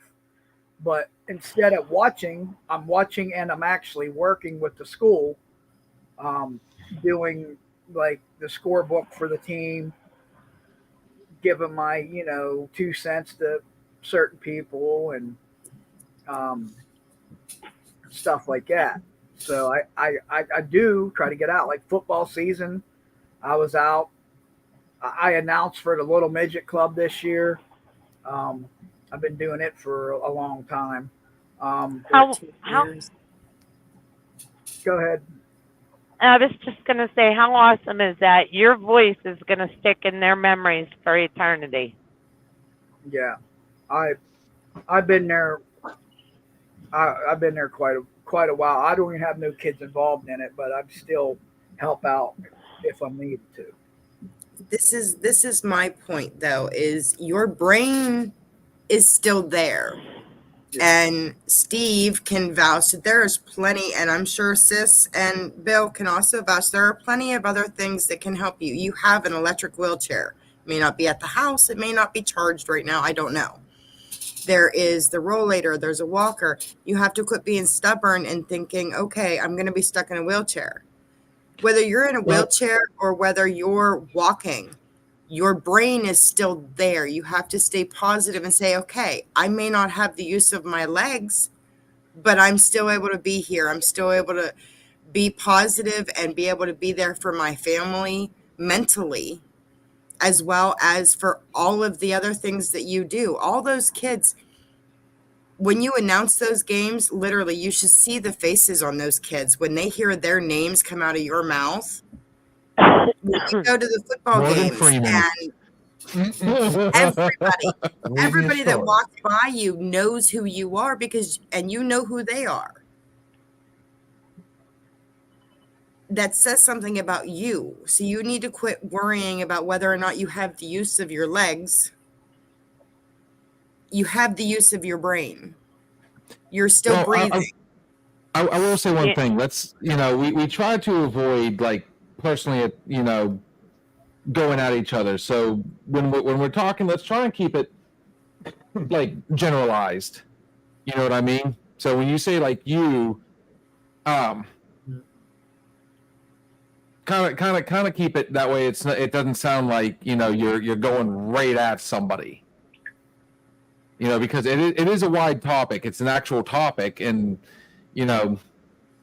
like, say for example, I would say that, like, I mean, it just kind of I personally, I know he doesn't like it either.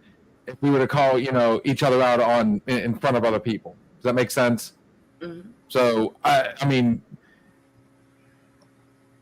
we're keeping to the topic, but I personally would say, don't just say you need to, unless you're meaning it generalized.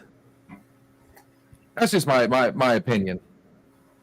But well, then again, I think what her point was, I think maybe she might have been using him as an example, is regardless of a physical disability, remember that as long as your brain and your heart are functioning, focus on those things. Whether it's your legs or your arms, or we could even go so far as erectile dysfunction. Even if it doesn't work, you can still talk to your wife and love her,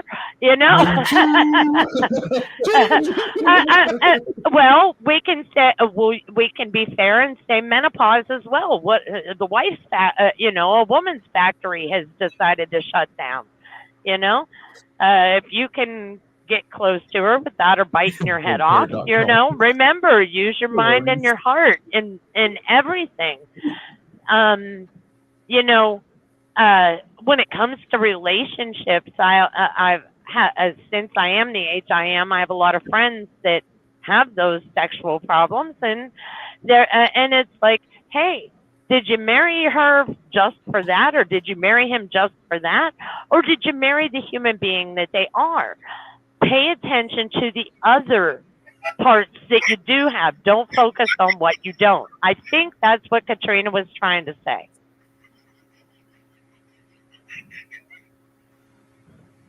Nah.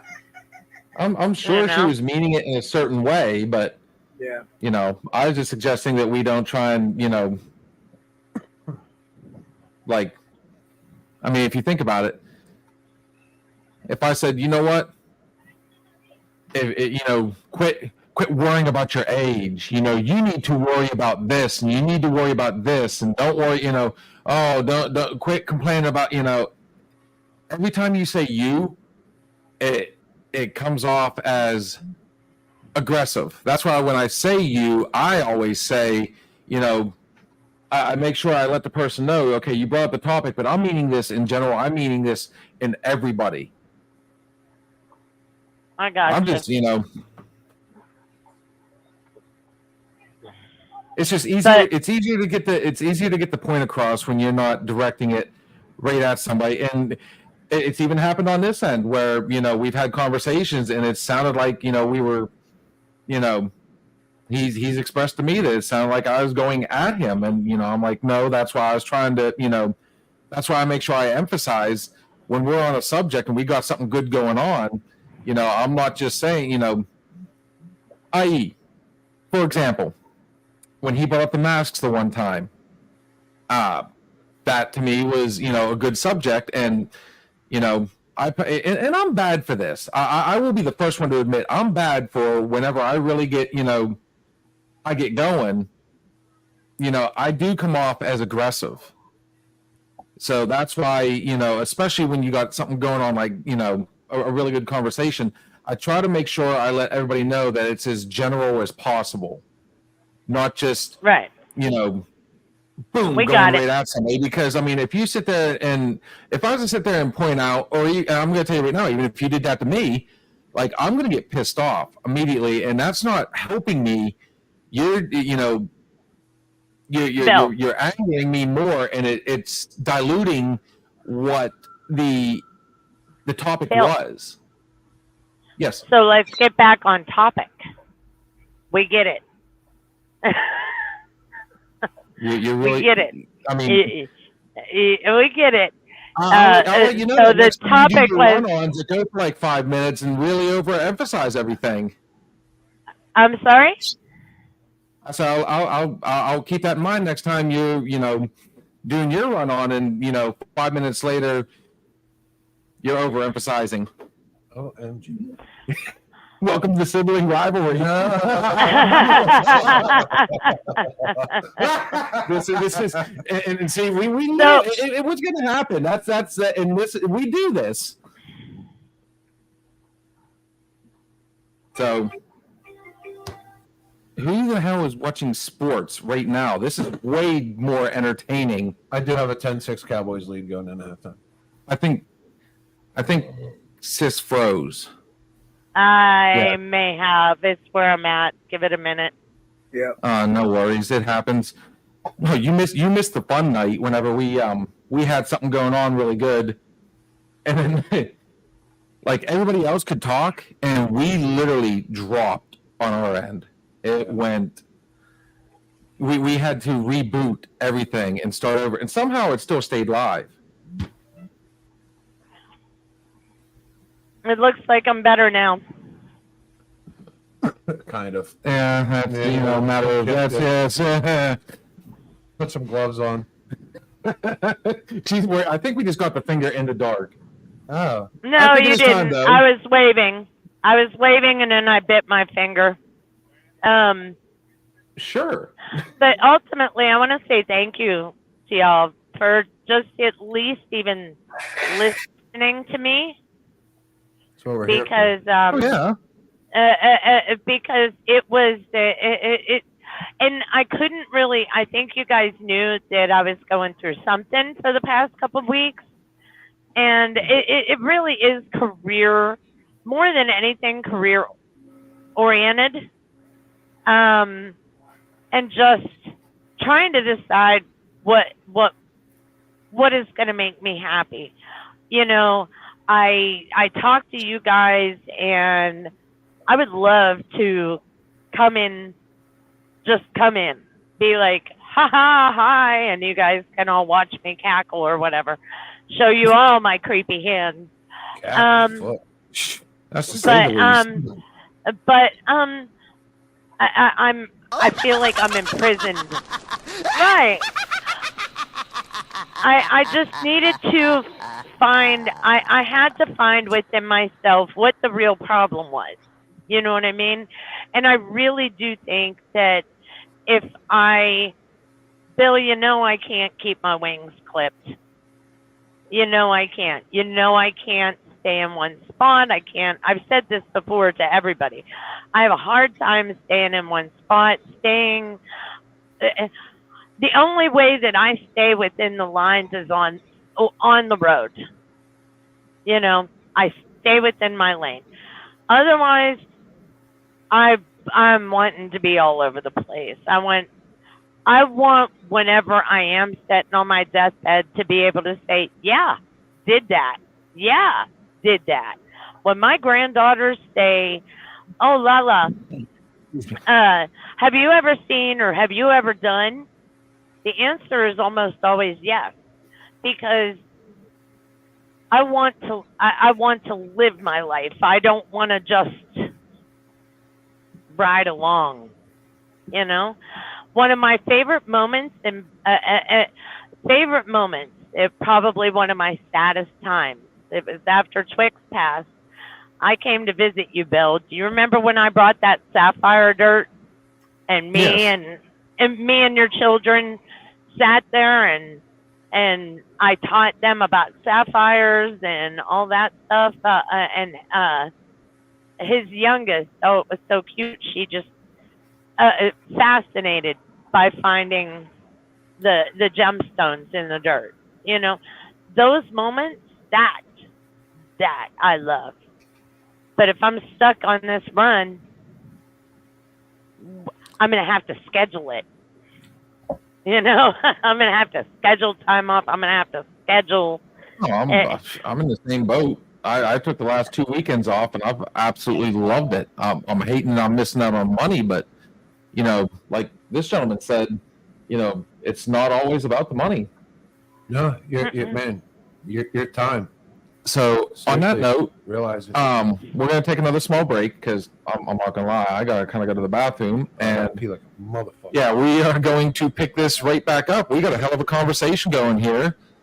Kind of smile for us one time. Had a girl. Steve's chowing down on the popcorn.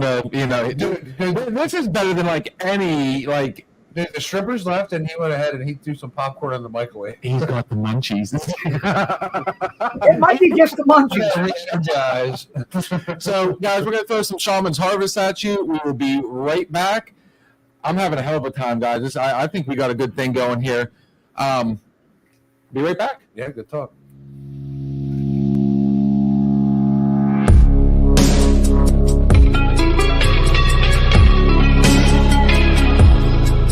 Oh no, no, no. Oh no. Never make me stare, so take your weight off of me. I know your every move, so won't you just let me be? I've been at times before, but I was too blind to see that you seduce every man. This time you won't seduce me. She's saying that's okay. Hey baby, do what you please. I have the stuff that you want. I am the thing that you need. She looked me deep in the eyes, touching me so to start. She says there's no turning back. She trapped me in her heart.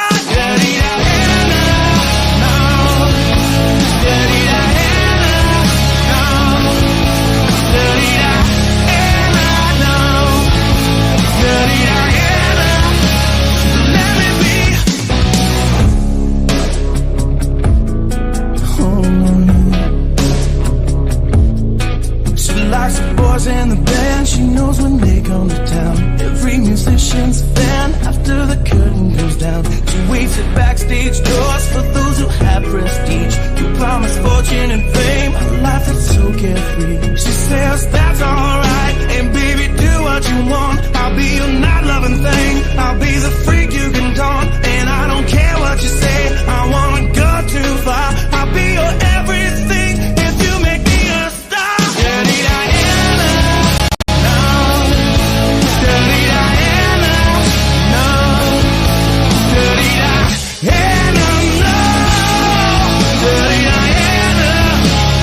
Let me be.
parlays.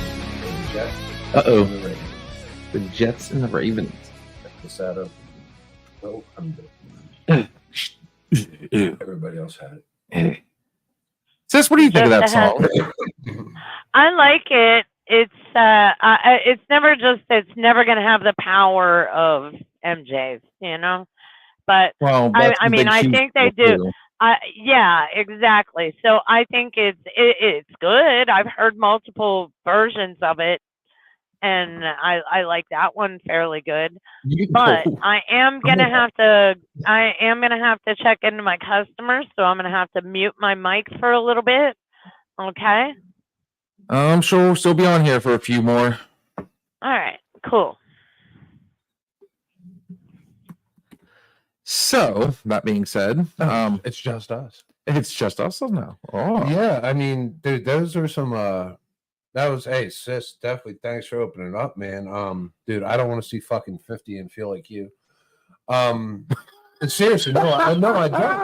No, yeah, I don't know because I feel that way now. You know, sometimes I'm like, holy shit, and that's why I said the other day. I think you kind of fight your age a little bit, and I was trying to use that as an example.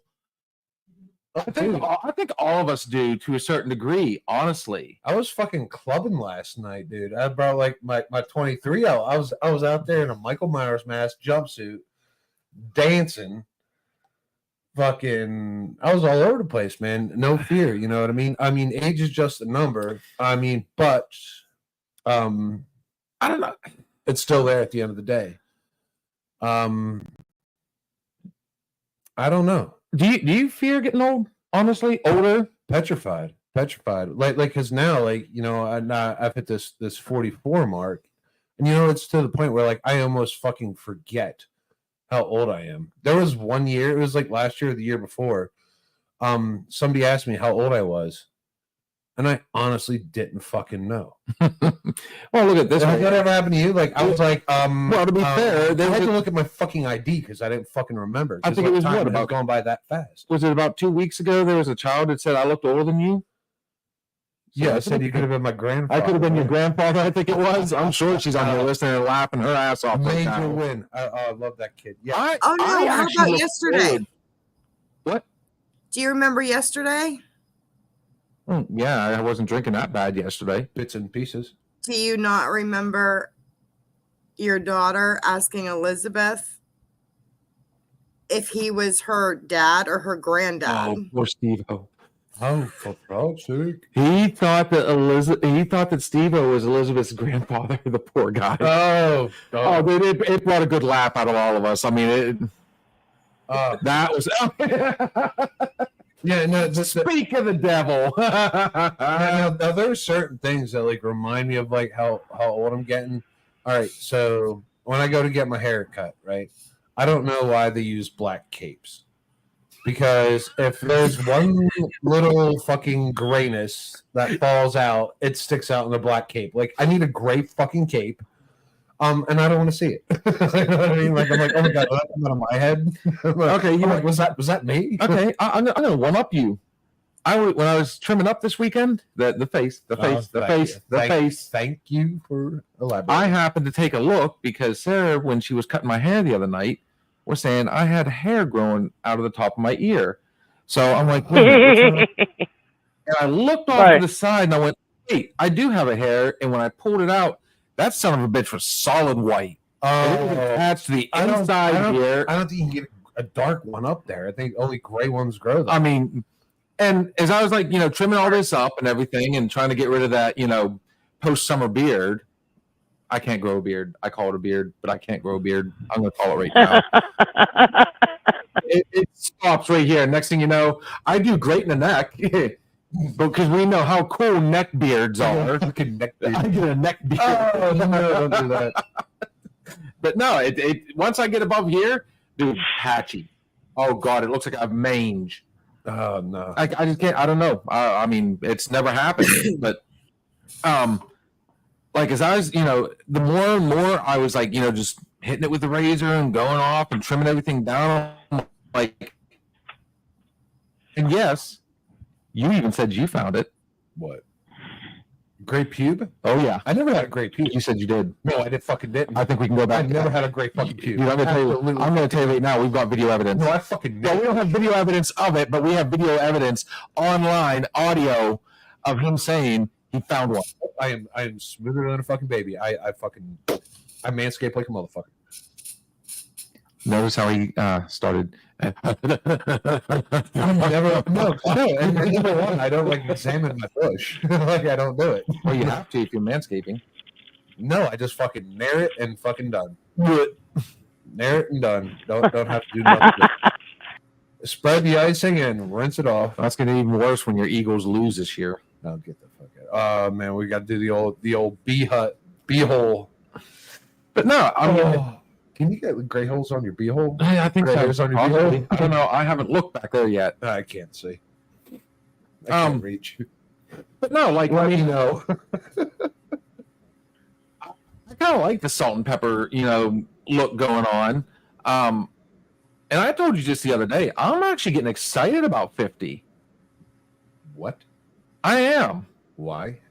Why not? I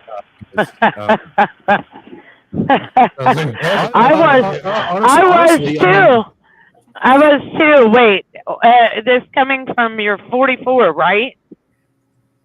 I'll be 45 in January. Yeah. I said the same. 49 sucks. 49 is the sucky year because all of a sudden it hits you so hard where you're like, whoa. But when I was 45, I was really excited about it. I'm like, woohoo. And yeah, and I've talked to a couple people and they're like, yeah, everybody has an age. I've actually talked to a couple people that struggled with 30. And I'm like, how? But once again, I got to put you on mute because I'm not allowed to have any video or audio in here. So hold on. You're good. Fair enough. We'll still be here. But here's the fun thing on that, and here's something to look forward to if this helps you a little bit. Imagine, since we're literally a week apart. Yes. Imagine the 50th birthday party. Oh, we're going to want to make it epic. There's a hangover in store. So for all of you that have all those hangover cures, chalk one up and say, well, I'm going to tell everybody right now, like to all our listeners right now, all the ones that are like listening after the fact, they're catching the replay. 50 is going to be epic and everybody's invited. Yeah, the half century mark. But that is one thing that does get me because now I'm looking at my age, right? So I'm putting an end date on it, which nobody wants to do. It's like, all right, shit. This is how I look at it. I'm like, all right, maybe if I'm lucky, I'll live till 90. So 90 divided in half, 45. So I'm halfway done. Like that's it. Like it's halfway, and my good athletic years, my best years are behind me. So now, like my best years are going to be, I say bullshit, spending time with people. You know what I mean? Like it's like now I'm like halfway there. I'm like. And therein lies that you just said it right there. Top of the mountain, and now it's all going to decline now. As far as like what I got left, I mean, fuck, dude, I could fucking go get hit by a school bus tomorrow or some shit like that. Instead of going, oh man, my best days are behind me, it's like, what can I do, and what can I, how can I make it more memorable? Or not just go out and, why not just go out and do it, Like you've said a million times, instead, and I've said this, don't bitch about it, do it. Yeah, and that's what I do now. So I stop thinking and I do. We're going to have a GoFundMe, and we promise to go live wherever we go. And I tell you what, you guys get the GoFundMe going. We will, we'll go wherever you send us. Oktoberfest. Dublin. We'll go drink some absinthe. We'll go to Romania and we'll visit Dracula's castle. Yes, and we'll drink their vodka that they don't make. Sake in Japan. Yeah, but I mean, everybody's dealt their own hand of cards. Steve-O, the health issues. Kat, you got a different 5 cards. Bill, me, we got five cards. And then life, take it as poker. You got your river, you got your flop. We don't know what's the next card is going to come up, but we were all dealt different cards, yeah. Different cards. I mean, from the same deck, if you want to look at it that way, yeah, too. I mean, you might be P. Diddy's girlfriend. I mean, I have a question. You might be one of Tyreek Hill's kids. You could have been sitting in front of Pee Wee Herman in that movie theater. Yeah, you never know, but it's how you play those cards. Do you hold them? Do you fold them? I have a question for you, Steve. Shit. Which one? Steve. And yeah, Yes. gotcha. So you said your best years are over. Why? I feel like my more capable years are over because now, I'm switching. Personally, I'm switching jobs. Like I'm going from science nerd to something different. And while looking at different jobs, you start running into age discrimination. And they're like, well, how old are you? And I'm like, 44. And they're like, oh, well, you got about 16 years left. I'm like, what the fuck? When the fuck did this happen? You know what I mean? Yeah, 16 years till you can retire. I'm like, well, that sounds great. But I mean, you still want that 20. Like my more capable years are probably behind me. But everyone's different. Like now, I'm a finely tuned athletic machine. I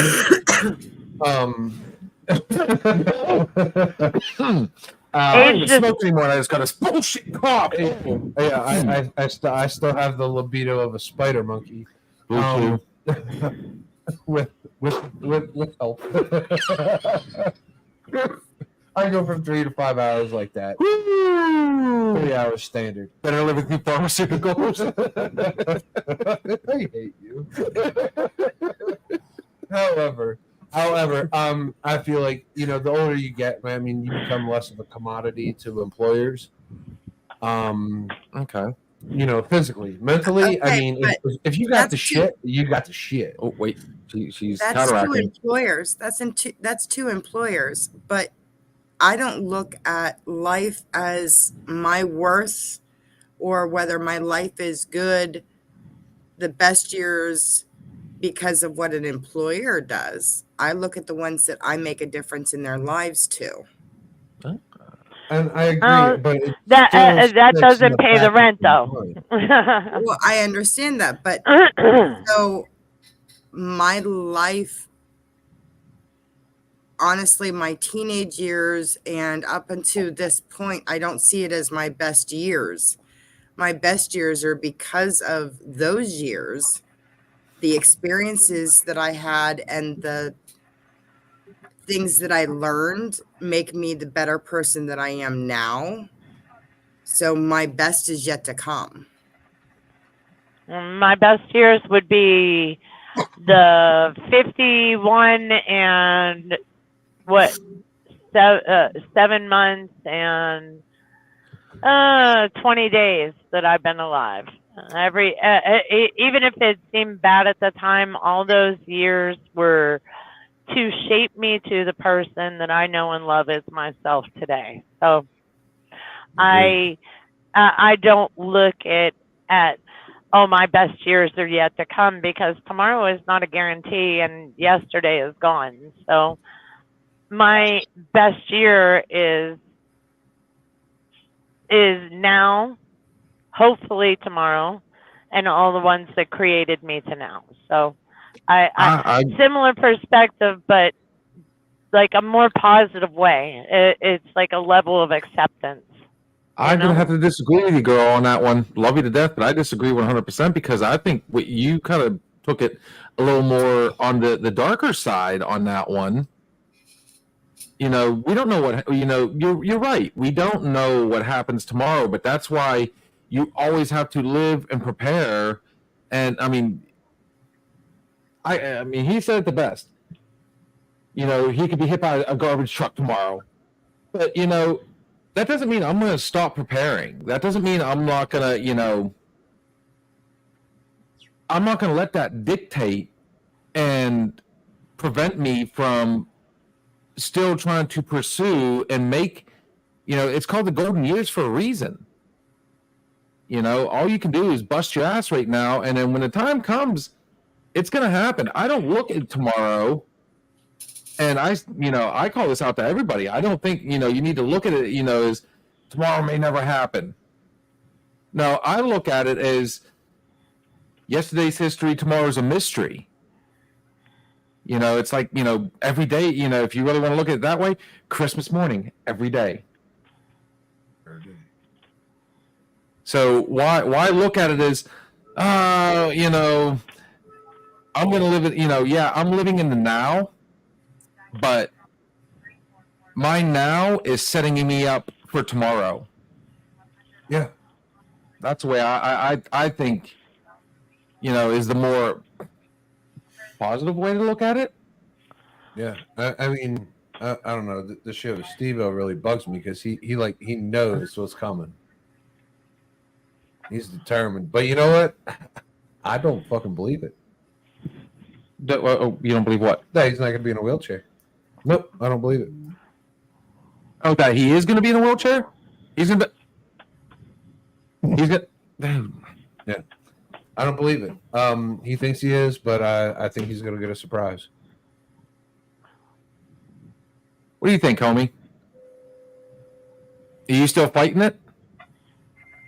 Or are you just willing to accept that, it's going to be done? If you think it's going to happen. Well, I know it's going to happen because right now I'm bone on bone right now. And that hip's going to break and I cannot have surgery due to other underlying health issues. Means nothing. It is not written in stone, my friend. I don't know. No, it's not written in stone. Yeah, nothing's written in fucking stone. I don't know. I try not to, like I've got an appetite just like everybody else. And I'll share a personal experience right now. Like I've told everybody we just literally had the house redone. And that came with a pretty sizable bill. And I'm like, okay, got it done, needed to get done. I'm all for doing the next project. She is giving us the hands on the hips. Oh, I'm looking forward to the next project, but it's like when you tell your child, quit shoving so much in your mouth, you're going to choke. You don't need to go from one project to the next. And that's when I start to kind of stress out, like, okay, I'm just now preparing for this one. I've got this set up, and now purposefully this is getting put in here, and this is getting put in here, and this is getting put in here. Namaste. So what? I was saying hello to somebody. Oh, okay. I said namaste, which is a greeting in Hindi. Go ahead. Ah, gotcha. Oh, Jesus. So what I try and do is like I've said before, dude, you've said this a bunch of times, one step at a time. Yeah. And once you get this one, and you get in that position again, then you take that next step. Otherwise, you will end up tripping, falling, and you're starting all over. So, I mean... I feel like I don't tell this a whole bunch, or maybe I have, but may I tell Steve-O the story of what they told me compared to what happened?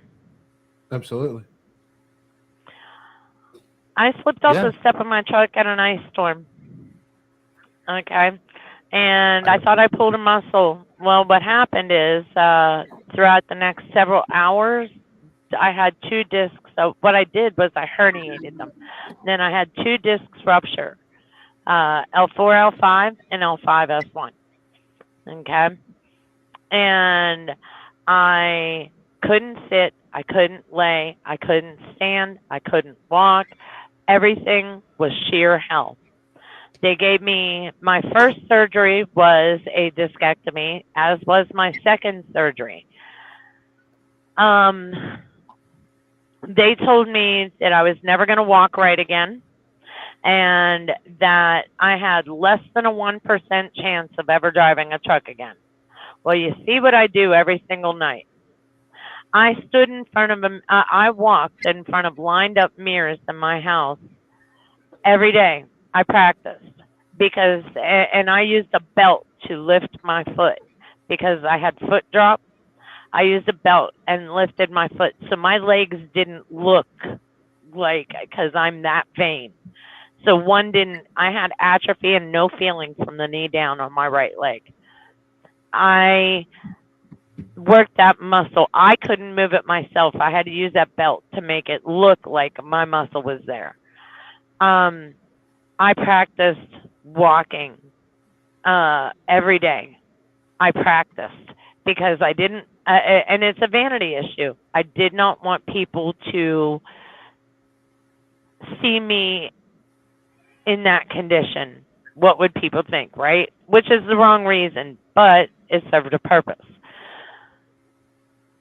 After my third surgery, they opened me up and they found a blister on my spinal cord.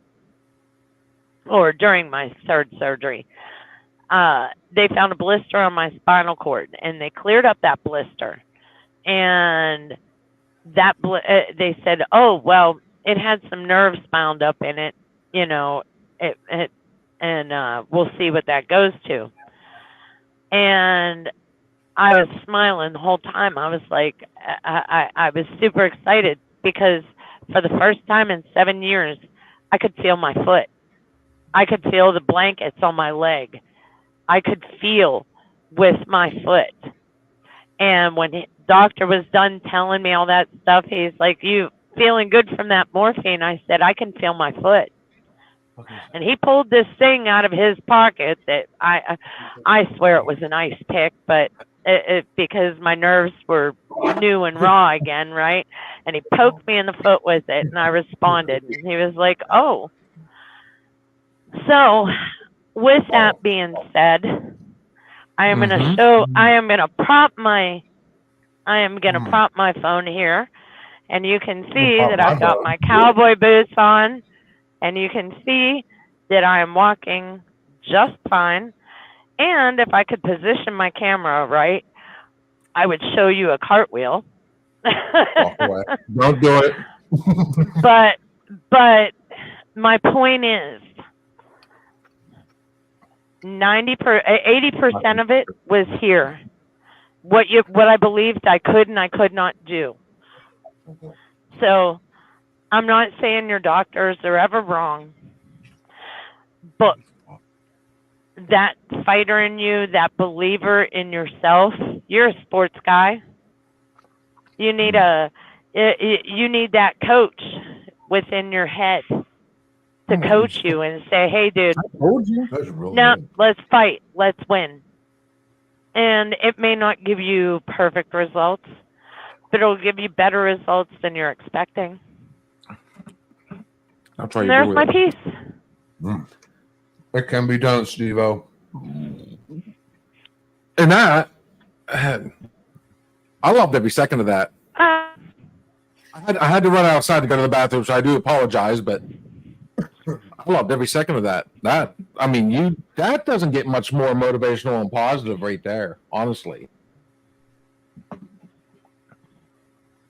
So there you go, brother. I mean, if you take anything from all this tonight, not that you've been the main focus, but dude, know that you got people backing you, and that's.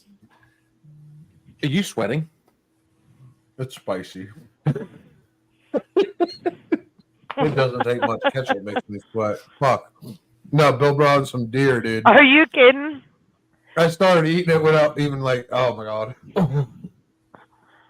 I crushed it, dude. I'm sweating like no, but I mean that again, that right there set up like the best night. Honestly, I mean, yes. Oh fuck.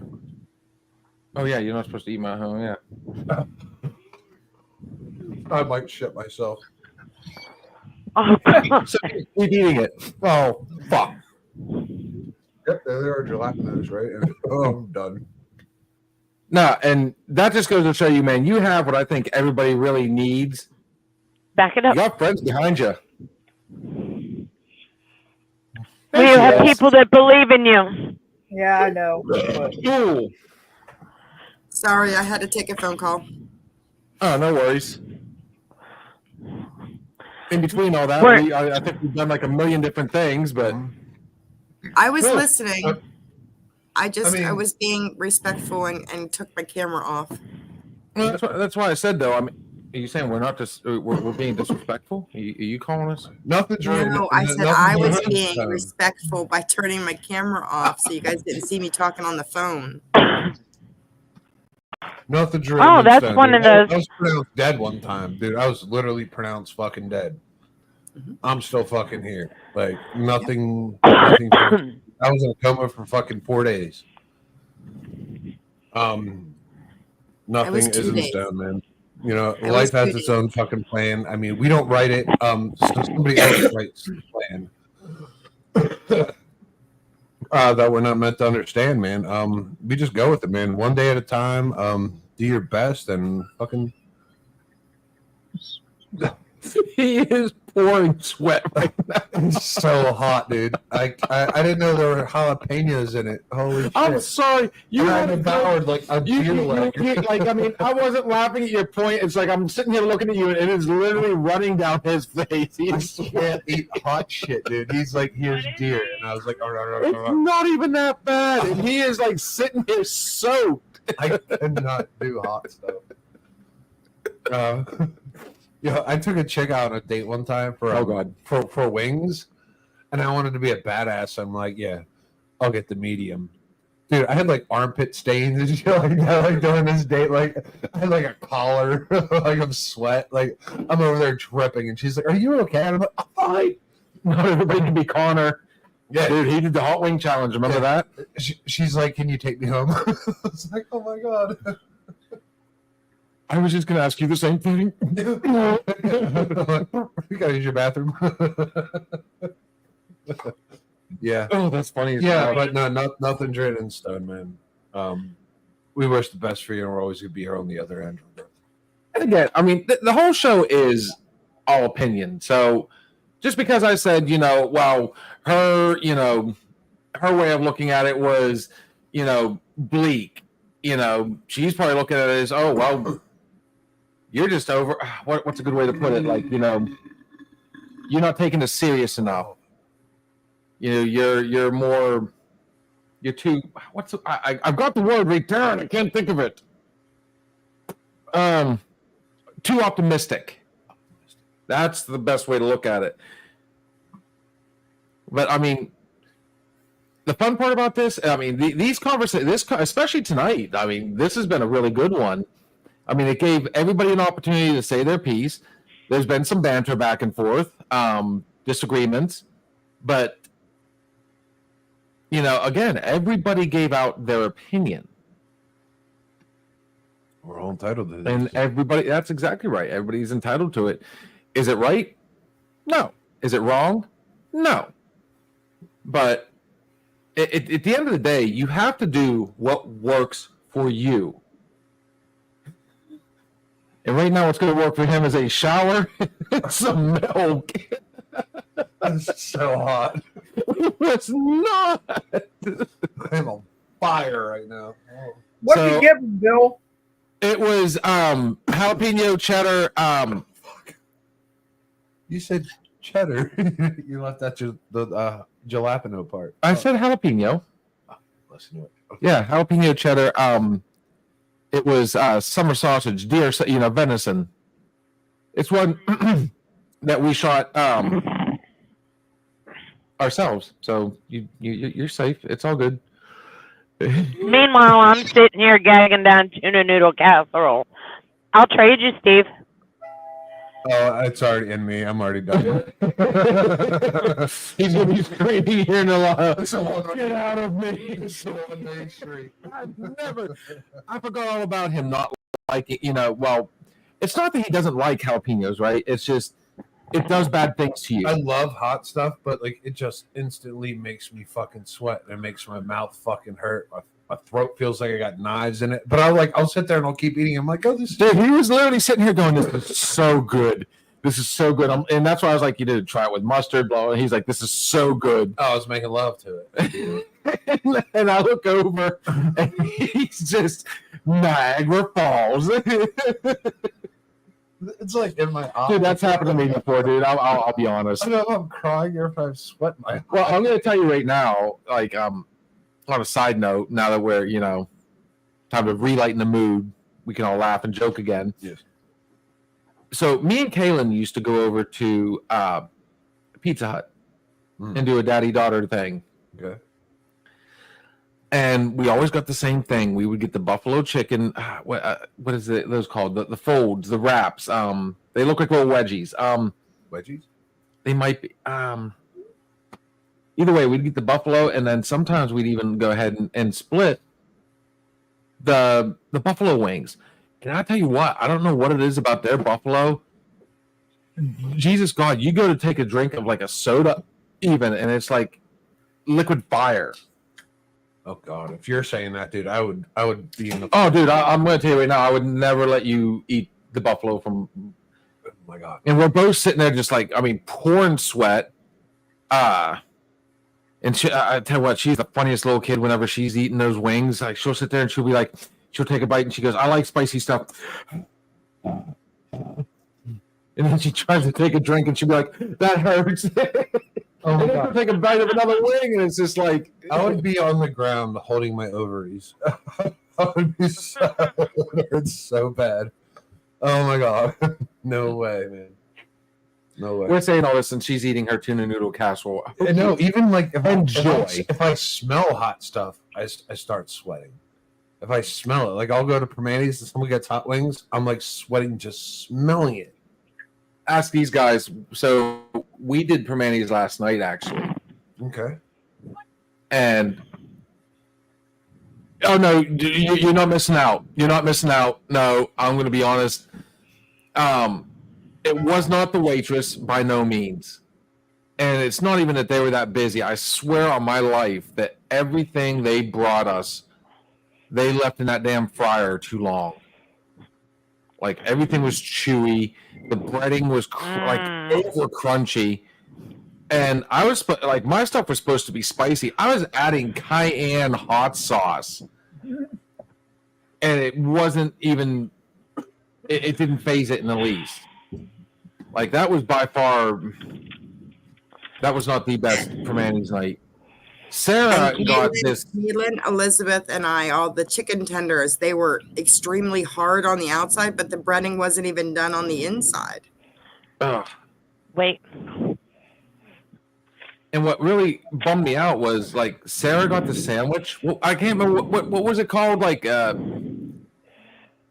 had like ham and capicola and the Joe Dick and Stanley. Yes. Oh, she got that. It was spicier than my damn wings. Yeah. Oh yeah. Yeah. I've had the Joe Dick and Stanley. Phenomenal. Good stuff. Now I will say that today it kind of came back and bit back on me. Because I'm like you, unfortunately, we've said it a couple times now tonight. Things can't beat the clock. It doesn't process as well anymore. There is a manufacturing factor. And I will say that who's breathing? Are you okay? It might be me. I had my mic close to my nose. So sorry. I had my mic too far up. Do you guys want to see the world's one of the cutest things you'll ever see? Do not show your wiener again. Oh, here we go. Oh, but she's so cute right now because there's protocol when you're somewhere. Do you see her? Oh my gosh, she has her own vest. Kill. Kill. Chopper. Sick balls. Safety first, y'all.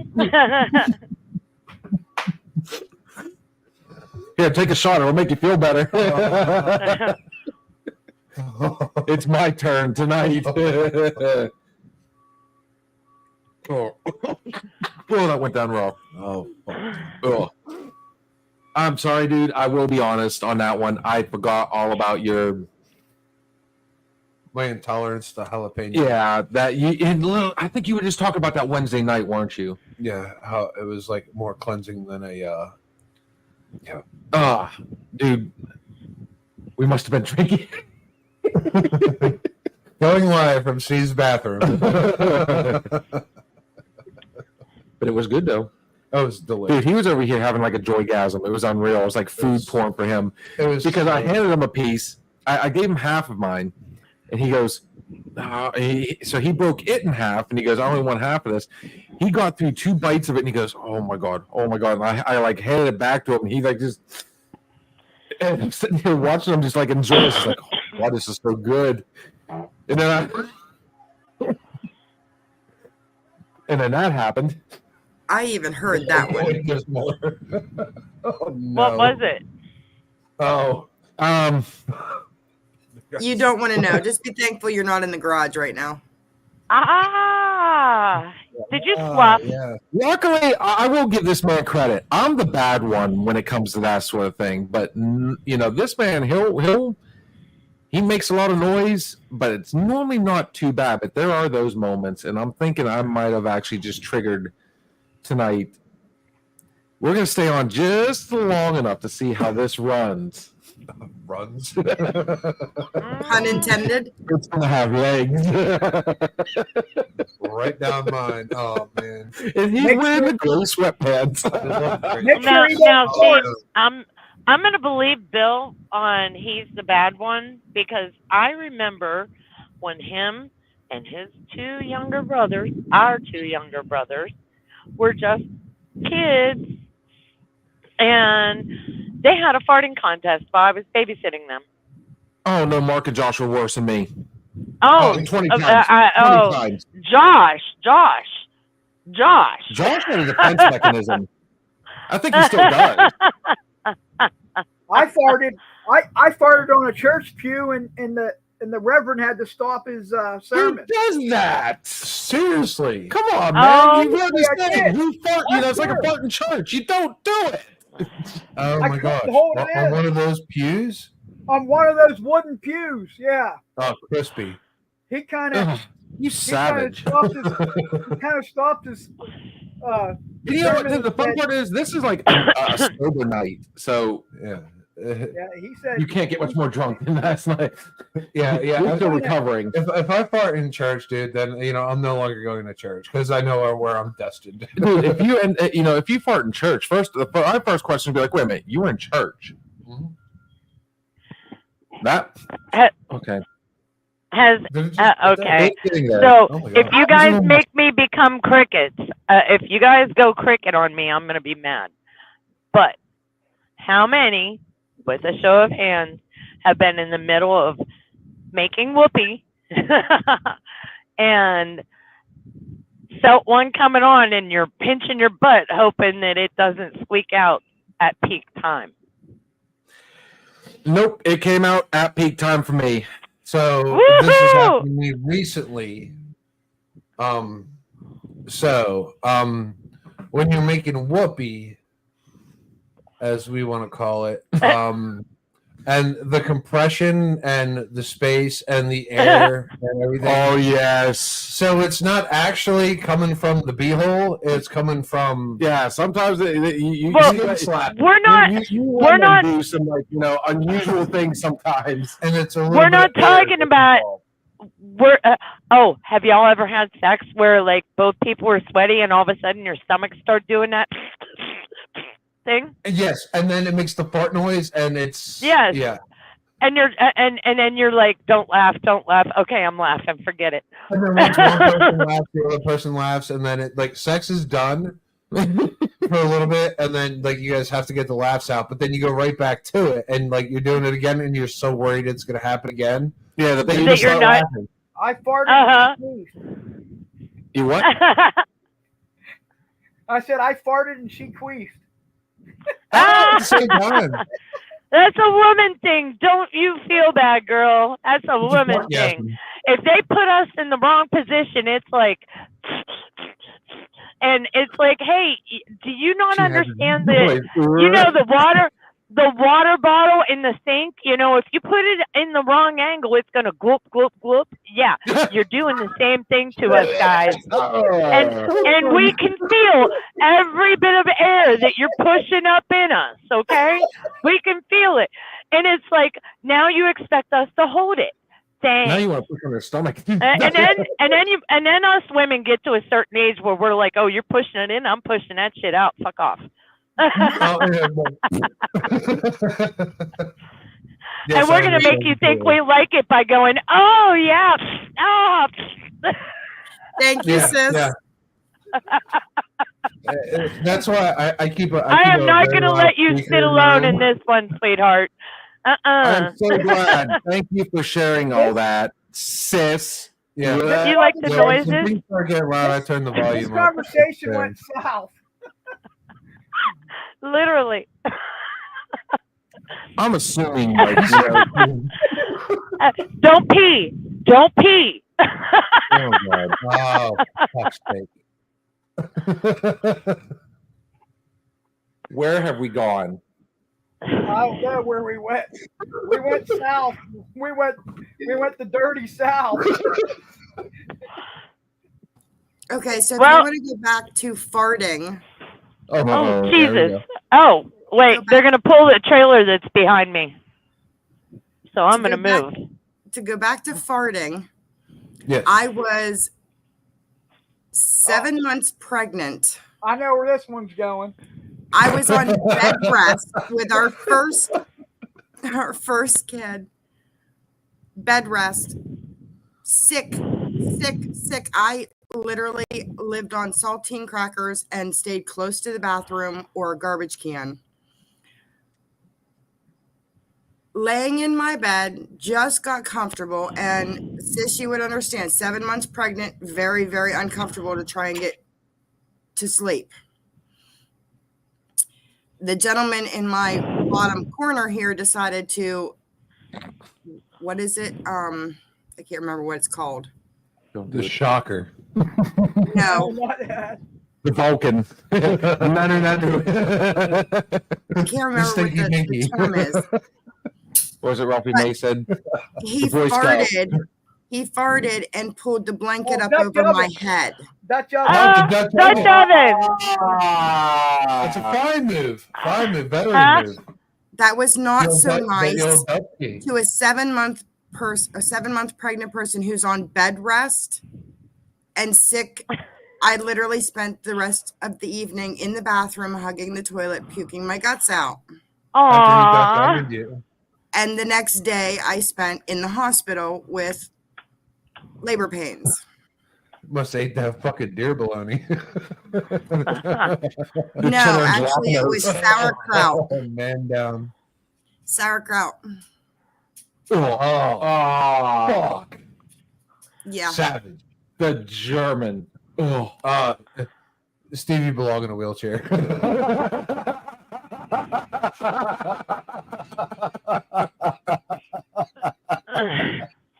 You about put her in one. Holy shit. On an ice road with your brakes locked. Pregnancy story. I remember when I went to Lamaze. When I went to Lamaze, you know, there's a room full of couples, right? And they put us in that stupid position, right?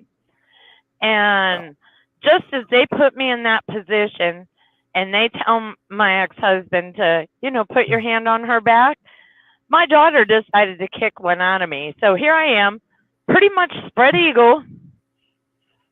And it wasn't even a SBD. It was just a big, noisy fart in front of like 12 other couples and an instructor. I was like, oh, and all our hoo-has were aimed towards the middle, like the instructor was going to catch all the babies or something. I don't know. And I'd But like yeah. to welcome everybody to another Shot podcast.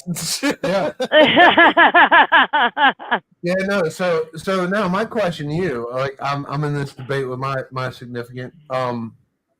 Is it okay for a girl to fart in front of a man? Yes.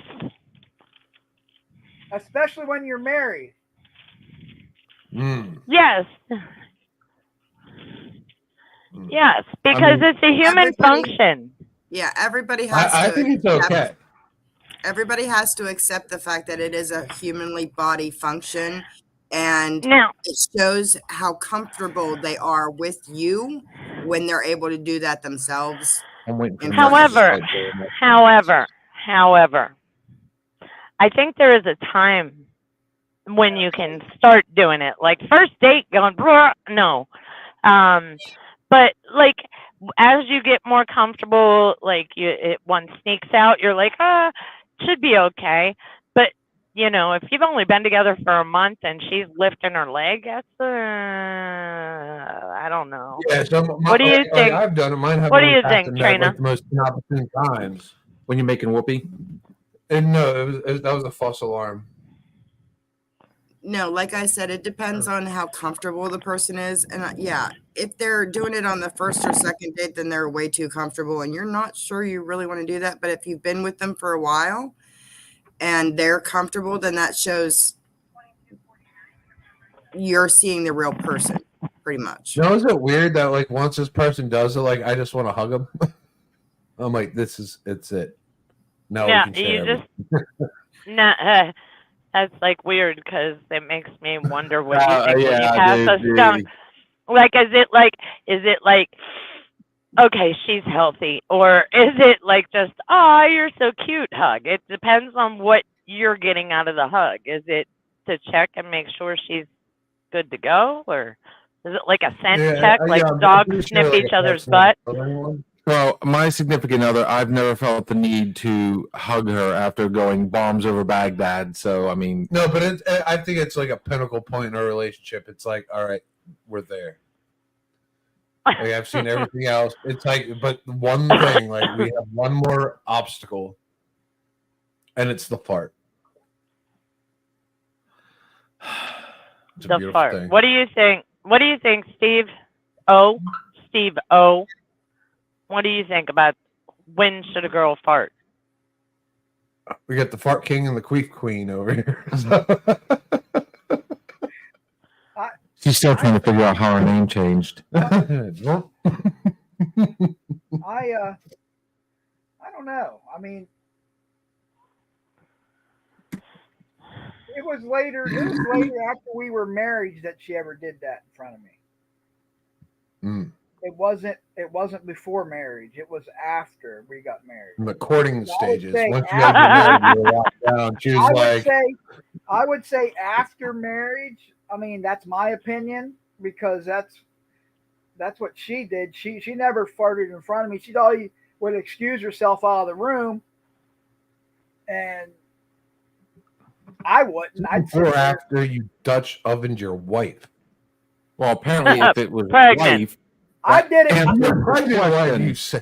her Dutch oven on more than one occasion. Oh. You're a monster. But then she got me one night. Oh, do tell. Paybacks are a bit.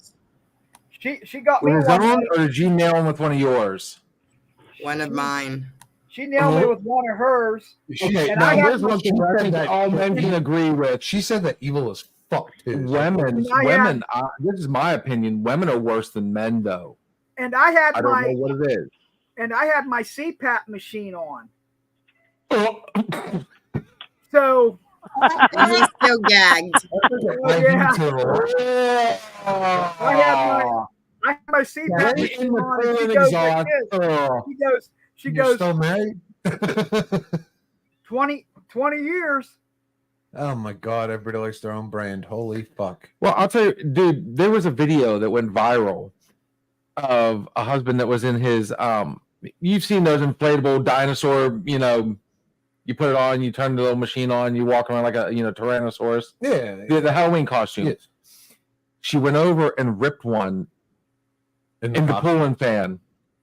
Yeah. He couldn't get out of the costume. Yeah, how do these people sleep? Dude, every time I see that video, I lose it. It went viral. That would be great. She sprayed the fart spray in there. Oh, that is. All of that. He actually did that. Yeah, sulfuric. Who does this? I would. I'm sorry, but I love pranks. I love pranks. Pranks are great. Especially when it involves snakes. Yeah. Fuck you. No. He's flying. No.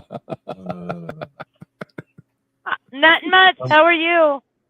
There's two pranks that get me. One is fake snakes. The other one is jalapenos. I'm digesting one right now. So, it's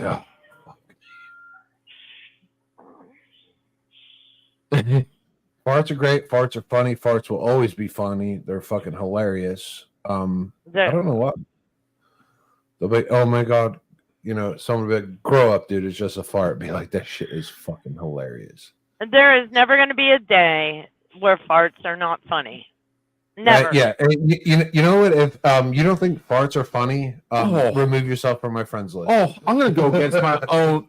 I'm gonna go against my own saying on this one. I remember a time watching a movie with you, sis, and it was called Biodome, and it was a scene where they were smelling each other's farts, trying to figure out what the other person had eaten. And I'm sitting there laughing like an idiot, and you're just staring at me going, "You're such a simpleton." Really? Yep. Now, okay. Mushy brain. How old were you? That would probably been 16, 17, somewhere in there. Okay, so I was at that age where I was trying to teach you how to be a gentleman and not be such a grody. Shut up. Boo. Oh, well, okay. If you want blatant, I can be like, oh, you mean back when I was a total fucking bitch? Okay, gotcha. That's more accurate. I went through. I tell you what. Until I found my own personality, and this stems into a lot of blah blah blah. Okay, but until I found my personality, you try everything everybody teaches you on, and we'll just say my peers, and you know who I'm referring to, Bill. I got you, girl. They were not nice people. They were superficial. They were snobby. And I was very much like them for a long period of time. If you would have known me back then, you would hate me. I hated that me. So, yeah. So I'm sorry. You are not a simpleton. Farts are funny, Bill. They're funny. I had sex a couple weeks ago, and like we while making Yay! I'm sorry. Best sounding fart. I want to hear you tell me that next time I rip one in here. There's no whoopee involved. It was the best. How funny is it then? It was the best sounding fart in the world. But it did not come from either participant's butthole.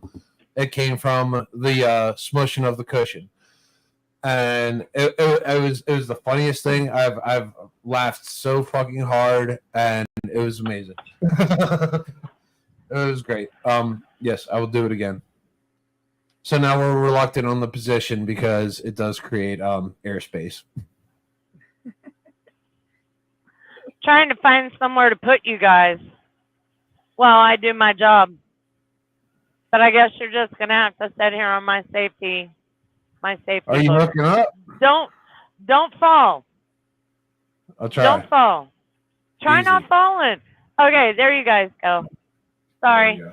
Oh, remember that part where I said there's that one person that makes me so. See that right there?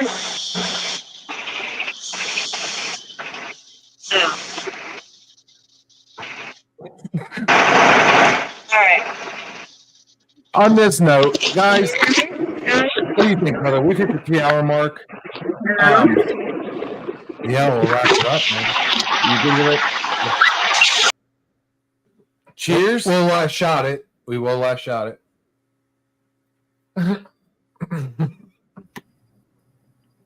We have to. My stomach is fucking growling right now. Now, one of the reasons I'm wanting to kind of last shot it is because I've got 1 week left. I need to try and force myself to get back into a sleep habit now. That way I'm not trying to go, like last time, I literally, the night before, could not sleep. I literally probably got about an hour sleep before I went into work the next day.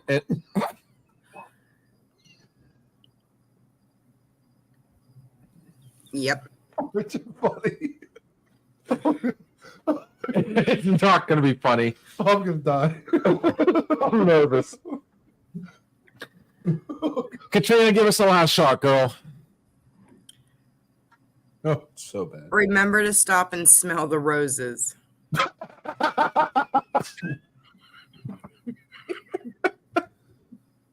Fuck. Oh, God, dude, that is must. So bad. Oh my God, I'm going to die. Dude, that Okay, is so sorry. I terrible. wasn't completely done. I was just still laughing so hard I couldn't finish. Don't get so busy in your life that you forget to stop and smell the roses. Noted. That's a good one. We'll take it. Oh, there's going to be some incense burning here real quick. I'm sorry. I'm going to have to get the smelly stuff like fast. That one had some musk behind it. Dude, that fucker had legs. There's more than one cougar on the show right now, and I'm telling you what, that bitch is growling. I can't even look at Joe Lapino, and I like 5. Dude, there was more than 5 of that. I'm telling you. Live from Steve. Oh God, I wish it would actually just stink and not be like this musty, like just fitting. Oh no, that's bar crawl plus fucking beer plus sheets plus.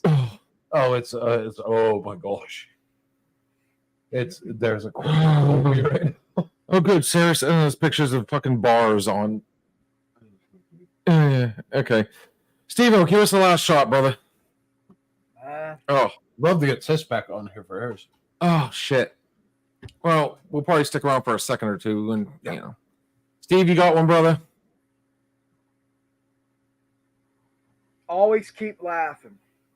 Yeah. As long as there's farts, there'll be laughs. Is that your last shot? Jack Vale. No, I got Jack plenty Vale more. is one of the funniest guys I know. Jack Vale is one that uses the pooter. You ever watch him? Yes. He has that thing that goes, "Arr," and then people think it's him. And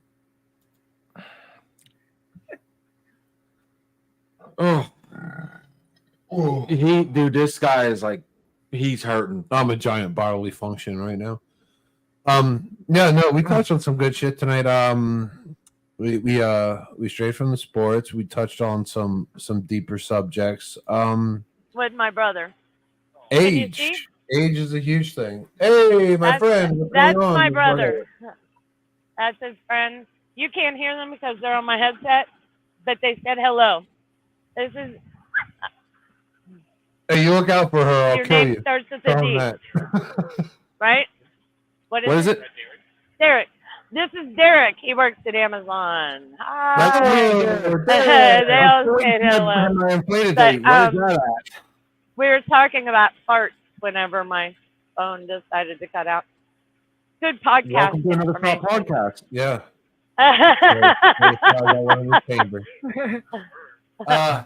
We talked about age, man. That was a big thing on here tonight, man. We all had agreements, disagreements on it. Like, are we halfway over the hill, or are we just getting it started? It's up to us. Sis, it's up to you. 50 is a big year. 51, 44, 30, whatever the fuck you are, man. It's up to you what you do with the other 30, 20, 15. We don't know how many years we got left. All we can do is do the best with the day that we have tomorrow. And if you need somebody, talk to them.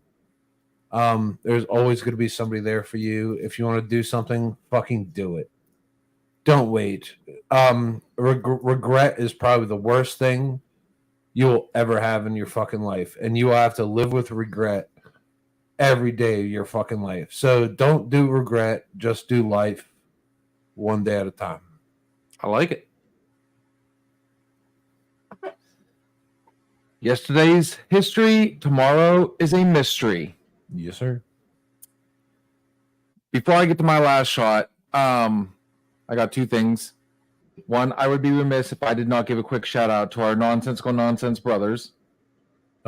You know, they've got their stuff going on. They normally don't have anything tonight. Tomorrow's Men Caring for Men. So if you are feeling, you know, if you got mental health, if you're feeling depressed, guys, I mean, it's okay to cry. Yeah. You know, if you got something you want to get off your chest, hey, check these guys out.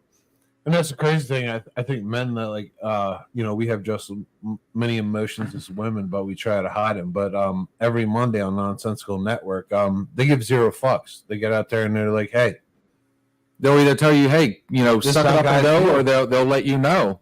That's how guys feel, man. Y'all need to hear it. You got Tuesday nights there, Glick's House of Music. Yep. Wednesdays, What the Fuck News. Yep. Can't remember what Thursday is, but you know, just to let you guys know, yeah, they do have some stuff on their end. Hey, you know, check them out too. They give us a lot of love. They push us. They help us. So I had to throw it out there. On the other note, if you're in the Mercer County or surrounding county areas, you own a diesel, want to own a diesel, you have a diesel that's broke out, show some love to our boy, Steve's Diesel Shop, LLC. If you see this picture, you can find it on Facebook, Instagram, most of your social medias. The number is 724-269-0477. The sweetest girl in the world will answer the phone when you call. She will put you on the line with somebody that will get you back on the road and answer all your diesel questions. Show some love. Steve's Diesel Shop. We have hit on a bunch tonight. This was a very good representation of what we've been looking for on this show. Our Wednesdays and Sundays are open forum. You know, Wednesday we don't have a title for. We just get on there and, you know, really shoot the shit. It's our midweek, you know, whatever. Yeah. Thursdays, our Thirsty Thursday sports. We give our predictions. We give our, you know, opinions. Oh, we only missed by 2 this week. Oh, dude. Jets and Ravens, man. 12 grand up. We were right there. You know, it's been some fun competition, and that's why we share with, you know, the Nonsensical Network. You know, Glick gets on there, and go smash. You know, we're sooner or later we're gonna hit big, and I think, you know, our predictions are getting a lot better. So, and we make it fun. You know, we make it as fun as possible. Sunday's our Weekend Hangover. Again, it's open forum. You can, you know, come on. Well, you know, we usually start the night, and then, you know, whatever happens. You know, there's really not a lot that's, you know, taboo on this show. No. Yeah, make sure you're liking us on Facebook. You know, follow us on Facebook and Instagram. Subscribe to us on YouTube. My last shot.